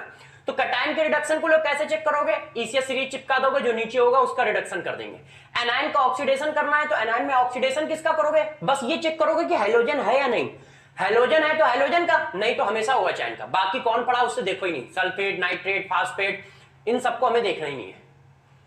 ठीक है, क्या यदि हाइड्रोजन है तो हाइड्रोजन का, नहीं तो OH आयन का ऑक्सीडेशन करेंगे, बस इतनी सी बात है। कैसे चिपकेगा अभी एग्जांपल करके दिखाता हूं, क्योंकि उस पर क्वेश्चन खूब आते हैं। देखो यार मेरे प्यारे दोस्त, कॉन्सेप्ट समझ गए हो ना, क्या कैटायन का रिडक्शन करोगे, किसका कैटायन में, कैसे चेक करोगे, जो ईसीएस सीरीज में नीचे है उसका रिडक्शन करना है। एनायन का ऑक्सीडेशन करोगे, कैसे चेक करोगे, यदि हाइड्रोजन है तो हाइड्रोजन का, नहीं तो OH आयन का, यदि हाइड्रोजन है तो हाइड्रोजन का, नहीं तो OH आयन का। ठीक है, अब चिपकाते हैं। चलो यार बच्चों ने कहा सर जरा बताना, इक्वस इलेक्ट्रोलिसिस करनी है। मैंने कहा कर देंगे प्यारे बच्चों। तो बच्चों ने कहा सर ऐसा नहीं चलेगा, आप बताओ electrolysis of equals solution of NaCl की। यदि इक्वस सॉल्यूशन ऑफ NaCl की इलेक्ट्रोलिसिस की जाए तो सेल रिएक्शन क्या बनेगी। मैंने आपको कहा था इसकी सेल रिएक्शन बहुत इंपॉर्टेंट है, यदि सेल रिएक्शन कर लोगे तो सब कुछ कर लोगे। इलेक्ट्रोलिसिस करनी है, सॉरी इलेक्ट्रोलिसिस। अब बताओ इसकी इलेक्ट्रोलिसिस करने पर सेल रिएक्शन क्या बनेगी। तो प्यारे बच्चों ने कहा सर इसमें टेंशन लेने की जरूरत नहीं है। मैंने कहा कैसे, उन्होंने कहा सर आपने यदि पढ़ा दिया है तो हम लोग तुरंत क्वेश्चन को सॉल्व भी कर देंगे। मैंने कहा वेरी गुड। बच्चों ने कहा सर देखो कैटायन कौन कौन है हमारे पास। मैंने कहा बेटा कौन है, तो बच्चों ने कहा देखो सोडियम आयन है सर और H आयन है। मैंने कहा यार H आयन तो कहीं दिख ही नहीं रहा है। तो बच्चों ने कहा सर आप समझते नहीं हो, इक्वस लिखा है ना, तो इक्वस लिखा है तो वाटर होगा, वाटर में एचाइन कैटायन होगा। मैंने कहा वाह यार सही बताया आपने। फिर मैं गया एनायन के पास, मैंने कहा यार बच्चों मुझे एनायन जो दिख रहा है वो Cl आयन है। बच्चों ने कहा फिर धोखा खा गए आप, OH आयन भी तो होगा। मैंने कहा कैसे? उन्होंने कहा इक्वस लिखा है। तो देखो कैटायन सेलेक्ट हो गए और एनायन सेलेक्ट हो गए। अब उठा के क्या कर दो, कैटायन का रिडक्शन कर दो, एनायन का ऑक्सीडेशन कर दो। कैटायन का रिडक्शन कैसे करेंगे बताइए? तो किसका रिडक्शन करोगे? जो नीचे हो, लीबर, पैसेंट, बाबा, सैगल, कुमार, सानू। सानू मतलब सोडियम, सोडियम ऊपर है, हाइड्रोजन अभी तक आया नहीं तो हाइड्रोजन नीचे, उठा के हाइड्रोजन का रिडक्शन कर दिया। ये देखो यार, और ये गैस आ गई। अब रिडक्शन किया है तो कहां किया होगा? कैथोड में किया होगा। तो ये हमारा कैथोड हो गया, क्योंकि रिडक्शन जहां होता है उसी का नाम कैथोड रखा जाता है। अब यार इस पर आ गए हम, मैंने कहा चलो इनको भी चेक कर लेते हैं। अब मेरे दोस्त हमारे पास दो आयन है, रूल क्या है? रूल क्या है? यदि X निगेटिव है तो X निगेटिव का, नहीं तो OH आयन का क्या? ऑक्सीडेशन, ऑक्सीडेशन करना है। तो यार क्या हैलोजन है हमारे पास? यस, तो बस उसी का ऑक्सीडेशन करना है, बाकी कुछ देखना ही नहीं है। और उसके ऑक्सीडेशन की रिएक्शन फिक्स है, वो हैलोजन Cl2 बनाता है, ठीक है, ऐसे गैस, और साथ में 2 इलेक्ट्रॉन रिलीज कर देता है। और ये ऑक्सीडेशन हो रहा है तो कहां हो रहा होगा बेटा? एनोड, क्योंकि जहां ऑक्सीडेशन होता है उसी को एनोड कहते हैं। किसी ने कहा सेल रिएक्शन लिख के दिखाओ, तो यार हम लोगों ने सेल रिएक्शन लिख दी। सेल रिएक्शन कैसे लिख दी? उठा के जोड़ दिया। और जब ऐड करते हो तो इस बात को प्यारे बच्चों जरूर याद रखिएगा कि जितने इलेक्ट्रॉन का ऑक्सीडेशन होता है उतने ही इलेक्ट्रॉन का दोस्त रिडक्शन होता है। तो वो दोनों कटने चाहिए, बचने नहीं चाहिए, ठीक है ना? चलो ऐड कर दो। तो जैसे ही मैंने इस बात को ऐड किया तो मेरे पास आ गया 2H ion 2Cl ion negative equal to hydrogen gas और Cl गैस। ये देखो बच्चों, ये आ गई सेल रिएक्शन। इस तरह से सेल रिएक्शन लिखी जाएगी। किसकी? किसी की भी। इलेक्ट्रोलिसिस ये है, इलेक्ट्रोलिसिस में सारा खेल सेल रिएक्शन लिखने का। और मेरे प्यारे बच्चे इस काम को बाखूबी निभाएंगे। क्यों? क्योंकि उनको पता है कैटायन का रिडक्शन मारना है, उसको पकड़ना कैसे है, इसी सीरीज में जो नीचे है। एनायन का ऑक्सीडेशन मारना है, उसको कैसे पकड़ना है, उसको बस इतना पकड़ना है, हैलोजन है तो हैलोजन का, नहीं तो हमेशा OH आयन का। चलिए बच्चों ने डिमांड की, सर ऐसे नहीं चलेगा, एक क्वेश्चन और चिपका दो आप। तो मैंने कहा बिल्कुल करेंगे यार, प्यारे बच्चे जो कहेंगे उनके लिए तो हम लोग सब कुछ करते हैं। ये देखो, equals solution of sodium sulphate. तो दोस्तों यार equals solution of sodium sulphate का इलेक्ट्रोलिसिस करना है। अब कैसे किया जाए? वैसे ही करेंगे, अपने को तो बस एक ही रूल आता है, वो चिपका देते हैं। सबसे पहले क्या उठाया जाए? कैटायन। तो मेरे दोस्त कैटायन कौन कौन है? सोडियम आयन है, इक्वस लिखा है इसलिए कौन होगा? H आयन भी होगा। एनायन कौन कौन है? एनायन की बात आई तो मेरे दोस्त एनायन कौन कौन है अपने पास? सल्फेट आयन है, और इक्वस लिखा है तो कौन होगा? OH आयन होगा। मैंने कहा वेरी गुड। कैटायन का क्या करना है अपने को? रिडक्शन। एनायन का क्या करना है अपने को? ऑक्सीडेशन। जब कैटायन का रिडक्शन करना है तो किसका किया जाए? एक सोडियम है, एक H आयन है, बार बार सोडियम और H आयन ही आ रहा है ना, वो एग्जांपल ही ऐसे सेट हो गए, कोई और भी ले सकते हो, ऐसी कोई बात नहीं है। तो अब तो ये बात कंफर्म है कि यार हाइड्रोजन का ही होगा, क्योंकि हाइड्रोजन नीचे है और जहां रिडक्शन हो रहा है उसको हम बोलते क्या है? कैथोड। अब जरा देखो यार, यहां पर चेक करते हैं। अब इन दोनों में ऑक्सीडेशन किसका करा है? मैंने क्या पढ़ाया? यदि हैलोजन है तो हैलोजन का, नहीं तो हमेशा OH आयन का। क्या हैलोजन है? नहीं, तो बस OH आयन का करा दो। और OH आयन का कैसे लिखा जाता है? 4 OH आयन मिलके ऑक्सीजन प्लस H2O2 रिलीज करते हैं। ध्यान रखिएगा, 4 इलेक्ट्रॉन। ये अब ये ऑक्सीडेशन हुआ है तो कहां होगा? एनोड में। अब मेरे प्यारे बच्चों क्या करोगे? इनको ऐड कर दोगे। क्यों? क्योंकि हमें चाहिए सेल रिएक्शन, और सेल रिएक्शन के लिए इनको क्या करना पड़ेगा? ऐड। जैसे ही ऐड किया तो रिएक्शन क्या आई? 2। अब जरा देखो, यहां पे हम लोगों ने धोखा कर लिया, 2 इलेक्ट्रॉन का रिडक्शन है, 4 इलेक्ट्रॉन का ऑक्सीडेशन है, ऐसे कैसे चलेगा? तो ऊपर क्या करोगे? 2 का मल्टीप्लाई। ऊपर क्या करोगे मेरे दोस्त? 2 का मल्टीप्लाई। क्यों? क्योंकि जितने इलेक्ट्रॉन का ऑक्सीडेशन होता है उतने इलेक्ट्रॉन का रिडक्शन होता है, तो ऊपर हम 2 का मल्टीप्लाई करके लिख रहे हैं। ये देखिए, ये देखो मेरे प्यारे बच्चों। तो मेरे प्यारे बच्चों रिएक्शन क्या आ गई? ये hydrogen gas, oxygen gas plus 2H2O liquid. ये देखो प्यारे बच्चों सेल रिएक्शन बनी है। अब यार इसमें क्वेश्चन कैसे पूछे जाते हैं सेल रिएक्शन पर, उसकी बात करते हैं। अभी तक मैंने क्वेश्चन की बात नहीं की, तो इसी जगह पे मैं क्वेश्चन पूछ लेता हूं, ठीक है। जरा देखिए पहला नंबर क्वेश्चन, ठीक, दूसरा नंबर क्वेश्चन, तीसरा नंबर क्वेश्चन, चौथा नंबर क्वेश्चन। ऐसे बहुत सारे क्वेश्चन आपसे डिस्कस किए जा सकते हैं। कौन कौन सा क्वेश्चन? सबसे पहले बताओ भाई एनोड में कौन सी गैस रिलीज हुई है? एनोड में कौन सी गैस रिलीज हुई है? पहला क्वेश्चन तो ये है, ये बताइए। कैथोड में कौन सी गैस रिलीज हो रही है? दूसरा क्वेश्चन तो ये बताइए कि एनोड में कौन सी गैस रिलीज होगी, कैथोड में कौन सी गैस रिलीज होगी। तीसरा क्वेश्चन आपके लिए ये है, ठीक है, pH of solution after electrolysis increase करेगा या डिक्रीज करेगा? After electrolysis pH of solution after electrolysis increase करेगा या डिक्रीज करेगा? ये देखियो, concentration of sodium sulphate after electrolysis increase करेगा या डिक्रीज करेगा? ऐसे बहुत सारे थ्योरेटिकल क्वेश्चन हमसे पूछे जा सकते हैं। ये concentration of sodium sulphate after electrolysis increase करेगा या डिक्रीज? तो चलो इनमें से कुछ चिपका लेते हैं क्वेश्चन। हमने किसमें पूछा है? ये सारी बातें हमने किसमें पूछी हैं? Equals solution of sodium sulphate में पूछी है। जब सारी बातें equals solution of sodium sulphate में मेरे दोस्तों पूछी है, तो जरा सोडियम सल्फेट की सेल रिएक्शन देखो। अब पहला क्वेश्चन उन्होंने क्या मारा है? पहला क्वेश्चन मारा है कि एनोड में कौन सी गैस रिलीज होगी। चेक कर लेते हैं एनोड रिएक्शन कहां है। एनोड रिएक्शन हमारी ये है, जरा देखो एनोड में कौन सी गैस रिलीज हो रही है? एनोड में रिलीज हो रही है ऑक्सीजन गैस। कैथोड में कौन सी गैस रिलीज हो रही है? Hydrogen gas. तो ये देखो मैंने ये आंसर लिख दिया। एनोड में कौन सी गैस रिलीज होगी? Oxygen gas. कैथोड में कौन सी गैस रिलीज होगी? Hydrogen gas. PH of solution after electrolysis, इसको भी चेक कर लेते हैं। भाई पीएच ऑफ सॉल्यूशन का मतलब क्या है? यदि हमारे पास एचआयन बढ़ रहे होंगे तो पीएच कम हो रहा होगा, और यदि एचआयन कम हो रहे होंगे तो पीएच बढ़ रहा होगा। तो जरा चेक करो इलेक्ट्रोलिसिस में हुआ क्या है। एचआयन कंज्यूम हो रहे हैं तो एचआयन कम हो रहा है, मगर उसी के साथ ओएचआयन भी कम हो रहा है और सेम रेशियो में कम हो रहा है। देखो सेम रेशियो में कम हो रहा है, इसका मतलब जितने एचआयन कम हो रहा है उतने ओएचआयन कम हो रहा है। तो मेरे दोस्तों जरा बताना, क्या पीएच चेंज होगा? नहीं होगा, जो न्यूट्रल का पीएच था वही रहेगा 7। और ये सोल्यूशन क्या है? स्ट्रॉन्ग एसिड स्ट्रॉन्ग बेस का सोल्यूशन है, तो वैसे ही पीएच कैसा था? 7।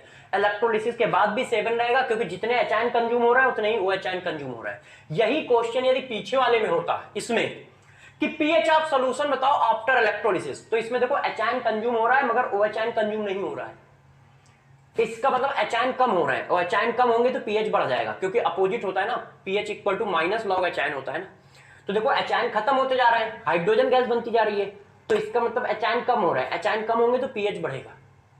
तो यदि यही question equals solution of NaCl में पूछता है कि आफ्टर इलेक्ट्रोलिसिस क्या होगा, तो हम बोलते पीएच इंक्रीज होगा, ठीक है। मगर यही क्वेश्चन सोडियम सल्फेट में पूछा है तो हम क्या कहेंगे? रिमेन कांस्टेंट, है ना, या रिमेन सेम रहेगा। और कितना रहेगा? PH equal to 7। क्यों? क्योंकि वो न्यूट्रल था, न्यूट्रल है, न्यूट्रल रहेगा। अब वो पूछ रहा है आफ्टर इलेक्ट्रोलिसिस सोडियम सल्फेट का कंसंट्रेशन बताओ। जरा देखना पूरी सेल रिएक्शन में सोडियम कंसंट्रेशन आया है कहीं? ये तो सेल रिएक्शन लिखी है, इसमें इलेक्ट्रोलिसिस सोडियम सल्फेट की हुई नहीं है, वाटर की इलेक्ट्रोलिसिस हुई है। देखो जरा, एचआयन किसका? वाटर का। ओएचआयन किसका? वाटर का। तो वाटर की इलेक्ट्रोलिसिस है मेरे दोस्त, इसमें वाटर खत्म हुआ है। वाटर इतना लार्ज स्केल में होता है कि उसका अमाउंट लगभग हम कांस्टेंट मान के चल रहे होते हैं। तो देखो यार, सोडियम सल्फेट की तो इलेक्ट्रोलिसिस हुई नहीं है, तो सोडियम सल्फेट का कंसंट्रेशन क्या होगा? कांस्टेंट। किसी बच्चे ने कहा सर वाटर खत्म हो रहा है तो वॉल्यूम कम हो जाएगा, तो कंसंट्रेशन बढ़ना चाहिए, मगर वाटर इतना ज्यादा होता है कि हम उसको लगभग सेम मान के चलते हैं। तो यार जरा बताना, सोडियम सल्फेट का कंसंट्रेशन क्या हुआ? जितना पहले था उतना अब रहेगा। क्यों? क्योंकि यार कहीं रिएक्शन में पार्टिसिपेट ही कहां कर रहा है। मगर यही क्वेश्चन हम पीछे पूछ देते कि जरा बताना कंसंट्रेशन ऑफ सोडियम आयन क्या होगा, कांस्टेंट, क्योंकि सोडियम आयन कहीं रिएक्शन में पार्टिसिपेट नहीं कर रहा है। मगर कंसंट्रेशन ऑफ Cl आयन क्या होगा, तो मेरे दोस्तों Cl आयन का कंसंट्रेशन डिक्रीज कर जाएगा, क्योंकि Cl आयन Cl2 गैस बनके उड़ जाएगा, तो Cl आयन का कंसंट्रेशन डिक्रीज करेगा। तो यदि यही क्वेश्चन इसमें पूछा जाता कि concentration of Cl ion decreases, concentration of sodium ion remain constant, और वही बात इसमें पूछी गई है, तो इसमें सोडियम सल्फेट कहीं पार्टिसिपेट ही नहीं कर रहा है, तो उसका कंसंट्रेशन क्या होगा, सेम होगा, जो पहले था वही रहेगा, ठीक है ना, चेंज नहीं होगा। क्यों, क्योंकि दोनों में से कोई रिएक्शन में पार्टिसिपेट नहीं कर रहा है। तो इस तरह के बहुत सारे क्वेश्चन पूछे जा सकते हैं, इस तरह के बहुत सारे क्वेश्चन आपसे पूछे जा सकते हैं। किसी ने क्वेश्चन का पैटर्न चेंज करके यदि ये पूछ दिया तो व्हाट वॉल्यूम ऑफ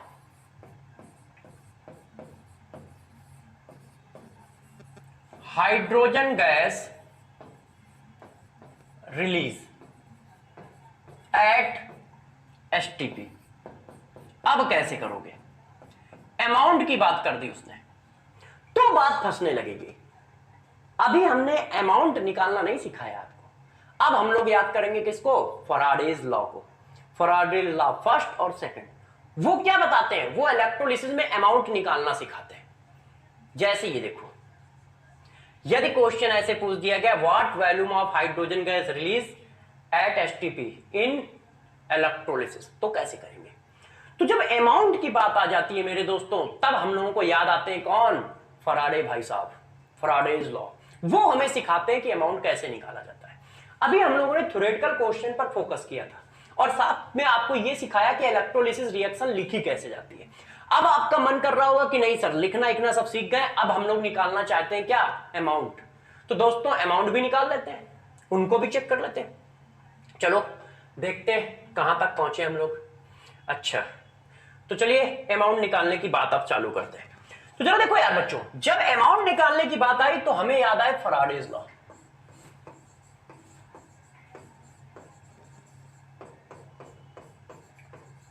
ये देखो इन्होंने क्या बात बताई है, बताता हूं। तो सबसे पहले इनके दो लॉ होते हैं, फर्स्ट लॉ और सेकंड लॉ। तो देखो फर्स्ट और सेकंड सब एक साथ मिला के मैं बता दूंगा, 2 सेकंड में डिस्कस हो जाएगा। तुम इतने टैलेंटेड हो कि मेरी बात को बस पकड़ना। पहले मैं लॉ बता देता हूं, ठीक है, और फिर सीधा कॉन्सेप्ट बता देता हूं जिससे क्वेश्चन निकलेगा। आप बस कॉन्सेप्ट पे फोकस रखिएगा, लॉस तो आप पढ़ भी सकते हो, मगर फिर भी मैं बता देता हूं, ठीक है। इस जगह को थोड़ा पीछे ले चलता हूं, जैसे आप समझ पाओ कि इन्होंने बताया क्या है। कहां मैंने इलेक्ट्रोलिसिस समझाई है, अरे भाई किधर है, कितना पढ़ा डाला। ये देखो दोस्त, यहां पे वापस आते हैं। अब जरा देखो यार मेरे बच्चों, सभी प्यारे बच्चे इस बात पर जरा फोकस करें और बातों को समझे कि मैं क्या कहना चाह रहा हूं। देखो यार प्यारे बच्चों, यहां पर क्या हुआ है, यहां पर हाइड्रोजन गैस रिलीज हुई और यहां पर क्लोरीन गैस रिलीज हुई। मगर ऐसा भी तो हो सकता था कि यदि मान लो सपोज करो सोडियम का, यदि सोडियम का रिडक्शन होता, सपोज करो कि ये इक्वस ना लिखा होके सिर्फ मोल्टेन NaCl लिखा होगा, तो पानी तो होगा नहीं, मोल्टेन होगा, फ्यूज्ड NaCl लिखा हो, तो यदि फ्यूज्ड NaCl लिखा होगा तो क्या उसमें वाटर होगा, नहीं, तो अकेला सोडियम आयन होगा, तो सोडियम आयन का ही रिडक्शन करना पड़ेगा ना जब एक ही आयन होगा। तो यदि सोडियम आयन का रिडक्शन करेंगे तो क्या गैस बनेगी, नहीं, वो तो सॉलिड बनेगा, और सॉलिड बनेगा तो कहां रुकेगा, या तो वो यहां पर डिपोजिट होगा ऐसे, या फिर ये क्या करता है, इन पर लेयरिंग कर लेता है ऐसे, इस तरह से, ऐसे। डिपोजिट होने के 2 रास्ते हैं, या तो वो मेटल के ऊपर ऐसे चढ़ जाएगा लेयर के फॉर्म में इस तरह से मेरे दोस्त, या फिर वो इस पे हो जाएगा। तो यदि किसी ने पूछा कितना मास डिपोजिट होगा, तो हम कैसे निकालेंगे। तो फैराडे भाई साहब ने यही बात बताई कि जितना मास डिपोजिट होता है वो करस्पॉन्डिंग चार्ज के डायरेक्टली प्रोपोर्शनल होता है। जितना आप करंट पास कराओगे, दोगे बाहर से, जितना ज्यादा करंट दोगे, क्यों, क्योंकि इसमें क्या कर रहे हो, इलेक्ट्रिकल एनर्जी को केमिकल एनर्जी में कन्वर्ट कर रहे हो। इसका मतलब इलेक्ट्रिकल एनर्जी तुम दोगे बाहर से, तो जितनी ज्यादा इलेक्ट्रिकल एनर्जी दोगे उतना ज्यादा मास डिपोजिट होगा। क्यू प्रोपोर्शनल एम, मतलब deposit mass of element is directly proportional to applied charge. Deposit mass of element, कितना मास डिपोजिट होगा या कितनी गैस रिलीज होगी, जितना चार्ज सप्लाई करोगे, इसी को कहा जाता है क्या, Faraday first law. Faraday first law में यह बताया गया है कि जितना ज्यादा मास डिपोजिट कराना है उतना ज्यादा चार्ज सप्लाई कर दो, मतलब उतनी ज्यादा करंट सप्लाई कर दो। Deposit mass is directly proportional to supply charge या सप्लाई करंट। पहला है फर्स्ट लॉ ऑफ फैराडे। अब सेकंड लॉ समझो, यदि number of half cell series में लगा दिए जाए तो यार number of half cell series में लगा दोगे तो फिजिक्स वाले भैया आ जाएंगे, वो कहेंगे सीरीज में है तो चार्ज सेम होगा, और चार्ज सेम होगा तो सबके ग्राम इक्विवेलेंट बराबर होंगे। अब इस बात को मैं अभी थोड़ा सा और अच्छे समझाता हूं सेकंड में। तो फर्स्ट लॉ आप समझ पाए कि फर्स्ट लॉ की यदि बात कहीं कर रहे हैं तो हम लोग क्या लिखते हैं, ये आ गया। देखो, तो फर्स्ट लॉ में इन्होंने क्या बताया कि जो भी मास डिपॉजिट हो रहा है, deposit mass of element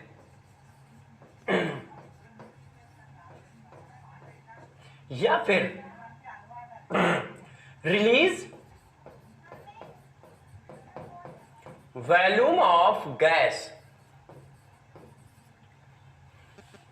is directly proportional to applied charge. कितना चार्ज आप अप्लाई कर रहे हो, ये फर्स्ट लॉ है कि जितना मास आप डिपॉजिट करा रहे हो, डिपॉजिट मास ऑफ एलिमेंट या release volume of gas is directly proportional to applied charge, is directly proportional to applied charge. इसी को बच्चों जब आगे फर्दर सॉल्व किया जाता है तो हमारे पास ये इक्वेशन आ जाती है, deposit mass W equal to ZI into T. Physics में पढ़ा है Q इक्वल टू IT, वही पुट कर दिया है, upon equivalent weight of element. देखो ये फार्मूला आ जाता है, आपने बुकों में ये फार्मूला पढ़ा है, ठीक है। कौन कौन क्या क्या है मैं लिख देता हूं। W क्या है, डिपॉजिट मास ऑफ एलिमेंट, कि कितना मास वहां डिपॉजिट होगा, ठीक है। Z क्या है, ये है बच्चों फैराडे कांस्टेंट, जिसकी वैल्यू मेरे प्यारे बच्चों होती है 1 फैराडे। 1 फैराडे का मतलब होता है 96500 कूलम चार्ज, या आप कहें चार्ज ऑफ 1 मोल। 1 मोल का चार्ज भी इतना ही होता है, charge of 1 mole electron. 1 mole electron का चार्ज भी यही होता है। तो इनमें से कोई भी बात बोलो सब सेम है। I करंट होती है, T हमारा क्या होता है, टाइम होता है, ये आप जानते हो। तो देखो यार बुकों में ये फार्मूला लिखा होता है, मगर हम इस फार्मूले से क्वेश्चन नहीं निकालेंगे। हम उस बात को करना बिल्कुल पसंद नहीं करते हैं जिसमें क्या आता है, इक्विवेलेंट वेट आता है। हम इस बात को ऐसे करेंगे। अब गौर सुनिएगा, क्योंकि अब सबसे काम की बात आई है जिससे हमारा क्वेश्चन सॉल्व होने वाला है, तो हमारा फोकस उस पर सबसे ज्यादा होना चाहिए जिससे क्वेश्चन सॉल्व होने वाला है। गौर सुनिएगा, डिपॉजिट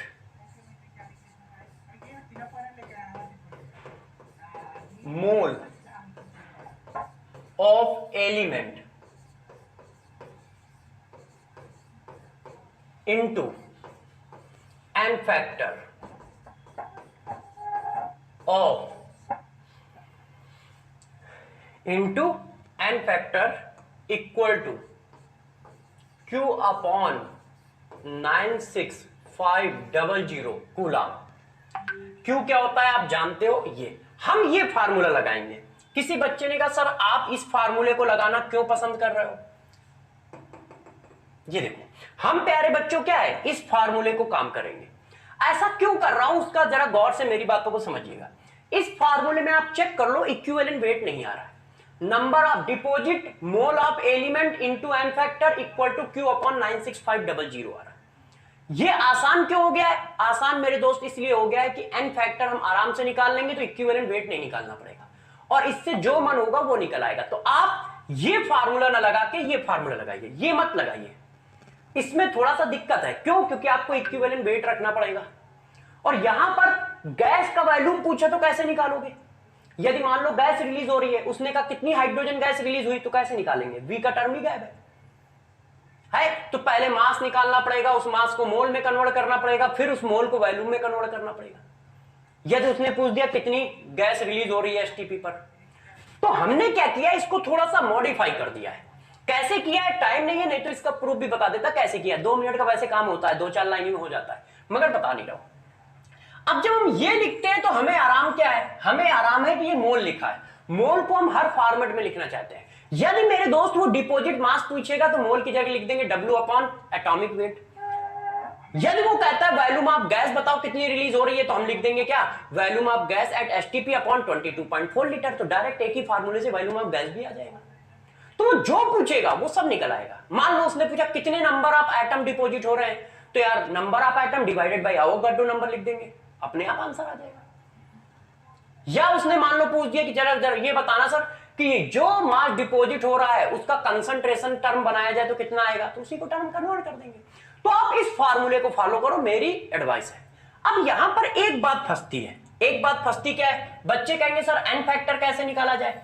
तो जरा देखो एन फैक्टर निकालना आपको बता देता हूं कि एन फैक्टर कैसे निकालोगे। तो देखो जरा एन फैक्टर कैसे निकालोगे, बहुत इजी है। एन फैक्टर वैसे मैं पीछे पढ़ा चुका हूं, इसी वजह से उस चैप्टर में पढ़ाया है, मगर एन फैक्टर आसान है। कैटायन का एन फैक्टर कैसे निकालते हैं जरा देखो, देखिए एक मिनट रुक जाइए, मेटल का एन फैक्टर लिखना है, कैटायन का नहीं, है ना। एन फैक्टर ऑफ मेटल, यदि किसी मेटल को वो एन फैक्टर पूछता है तो मेरे दोस्त हम कैसे निकालेंगे, वो सिर्फ इतना होता है यार, charge of metal, charge of metal ion. Metal ion के ऊपर जो चार्ज होगा वही उसका एन फैक्टर होगा, इसलिए हमें टेंशन ही नहीं होगी। मान लो Zn डिपॉजिट हो रहा है, तो Zn के ऊपर कितना चार्ज है, 2, तो मेरे दोस्त इसका एन फैक्टर कितना हो जाएगा, 2 हो जाएगा। बस अपने को कुछ नहीं करना है। यदि हमारे पास डिपॉजिट होने वाला एल्युमिनियम है, तो एल्युमिनियम के ऊपर कितना चार्ज होता है, 3, तो एन फैक्टर 3 हो जाएगा। यदि डिपॉजिट होने वाला कॉपर है, एन फैक्टर कितना होता है, 2, तो 2 हो जाएगा। यदि डिपॉजिट होने वाली चीज सिल्वर है, तो एन फैक्टर कितना हो जाएगा, 1, क्योंकि उसके ऊपर 1 चार्ज होता है। तो डिपॉजिट यदि मेटल हो रहा है तो आसानी से निकल आएगा। अब किसी ने कहा गैस हो रही है, तो यदि मान लो गैस निकल रही है तो एन फैक्टर ऑफ गैस, वैसे तो आप उसी मेथड से निकाल सकते हो जो रिडॉक्स में पढ़ाया है, मगर प्रॉब्लम क्या है कि यहां पर पहले उतना बड़ा मेथड लगाओ फिर क्वेश्चन करो तो टेंशन है। तो मैं शॉर्टकट बता देता हूं, इसमें और कोई गैस निकल ही नहीं सकती है, सिर्फ 3 गैस निकलने की प्रोबेबिलिटी रहती है, या तो हाइड्रोजन गैस निकलती है, या हैलोजन, या ऑक्सीजन। हाइड्रोजन गैस निकल रही है तो एन फैक्टर 2, हैलोजन निकल रहा है तो एन फैक्टर 2, और ऑक्सीजन निकल रहा है तो एन फैक्टर 4। आप आराम से ये वैल्यू डाल दो, बस बात खत्म हो जाती है। और कोई गैस निकलेगी ही नहीं, और कोई गैस निकलती ही नहीं है। और किसी ने कहा ये एन फैक्टर कैसे आया, तो ये तुम कर चुके हो पीछे, देखो अभी मैं एक बार दिखा भी देता हूं कि एन फैक्टर मैंने कैसे लिखा, चेक करो। 1 मोल ऑक्सीजन के, 1 मोल ऑक्सीजन के ऑक्सीडेशन या रिडक्शन में कितने इलेक्ट्रॉन का एक्सचेंज हो रहा है, 4, यही तो एन फैक्टर है। 1 मोल मॉलिक्यूल के ऑक्सीडेशन या रिडक्शन में जितने इलेक्ट्रॉन एक्सचेंज होते हैं वो एन फैक्टर होते हैं। 1 मोल हाइड्रोजन गैस का एन फैक्टर निकाल लो ना, 1 मोल हाइड्रोजन गैस के फॉर्मेशन में कितने इलेक्ट्रॉन का एक्सचेंज हो रहा है, 2, तो एन फैक्टर 2। और यही बात हाइड्रोजन में मैंने की। तो ऐसा कुछ नहीं है कि कुछ आपको करना है और यही गैस निकलनी है। तो हाइड्रोजन के केस में 2, क्लोरीन के केस में 2, ऑक्सीजन के केस में 4 छाप देना। कैटायन का एन फैक्टर क्या हुआ, उसके ऊपर का चार्ज, इससे ज्यादा एन फैक्टर की जरूरत इस जगह पे पड़ती ही नहीं है। तो आप क्या फार्मूला यूज करोगे, deposit mole of element equal to N factor equal to Q upon 96500 coulomb, Q upon 96500 coulomb. जब भी कोई क्वेश्चन आएगा तो हम इसको करेंगे। इससे क्या निकलेगा, डिपॉजिट अमाउंट, जो मैंने 5 नंबर क्वेश्चन पूछा था, what volume of hydrogen gas release in electrolysis of sodium sulphate. तो कैसे करेंगे, इससे करेंगे, ये बताएगा first law. Faraday first law हमें यही बताता है कि अमाउंट कितना डिपॉजिट होगा, कितनी रिलीज होगी। अब जरा देखो सेकंड लॉ भी थोड़ा सा बता देता हूं, फिर क्वेश्चन में चलते हैं। देखो सेकंड लॉ की यदि हम बात करें कि भाई हम लोगों को सेकंड लॉ क्या बताता है, तो गौर समझो। सेकंड लॉ ऑफ फराडेज, चलो हेडिंग तो डाल ही चुका हूं, उसी में आगे बढ़ा देता हूं।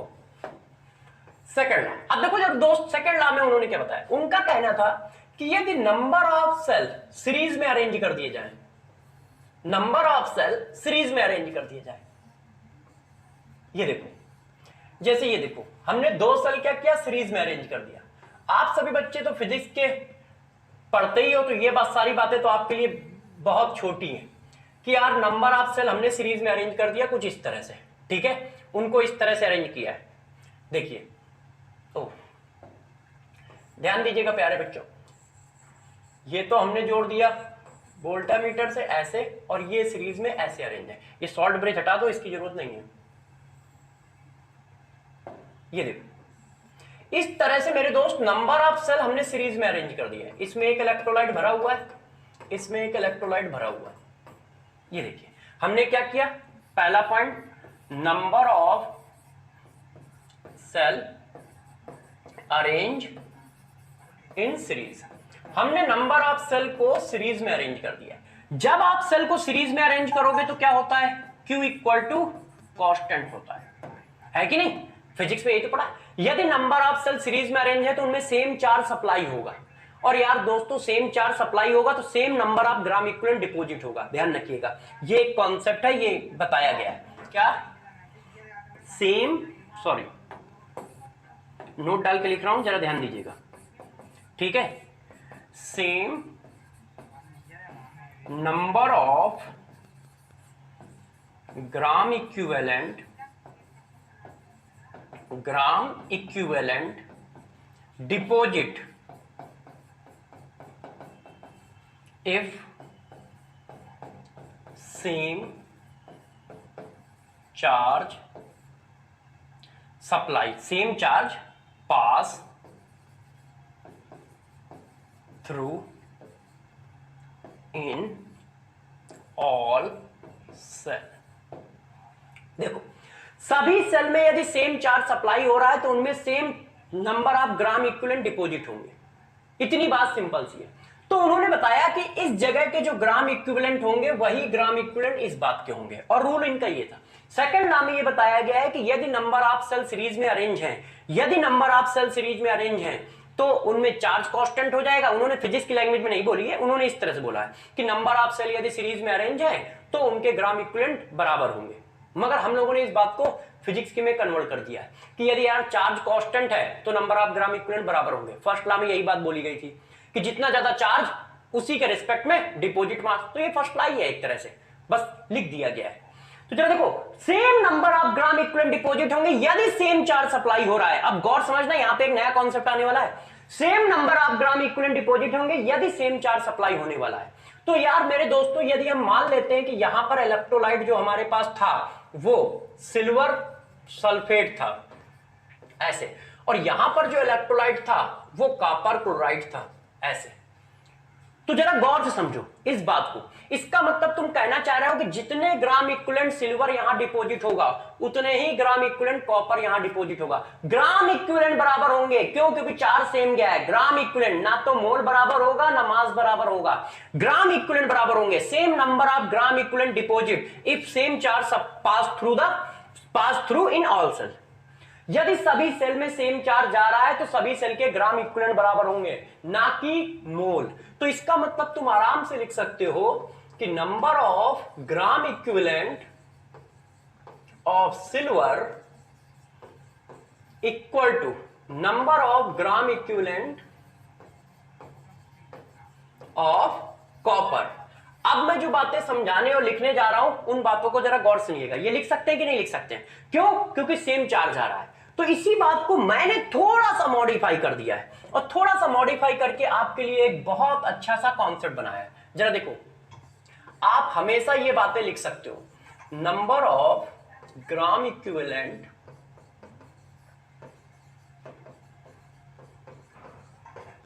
ऑफ एनोड इक्वल टू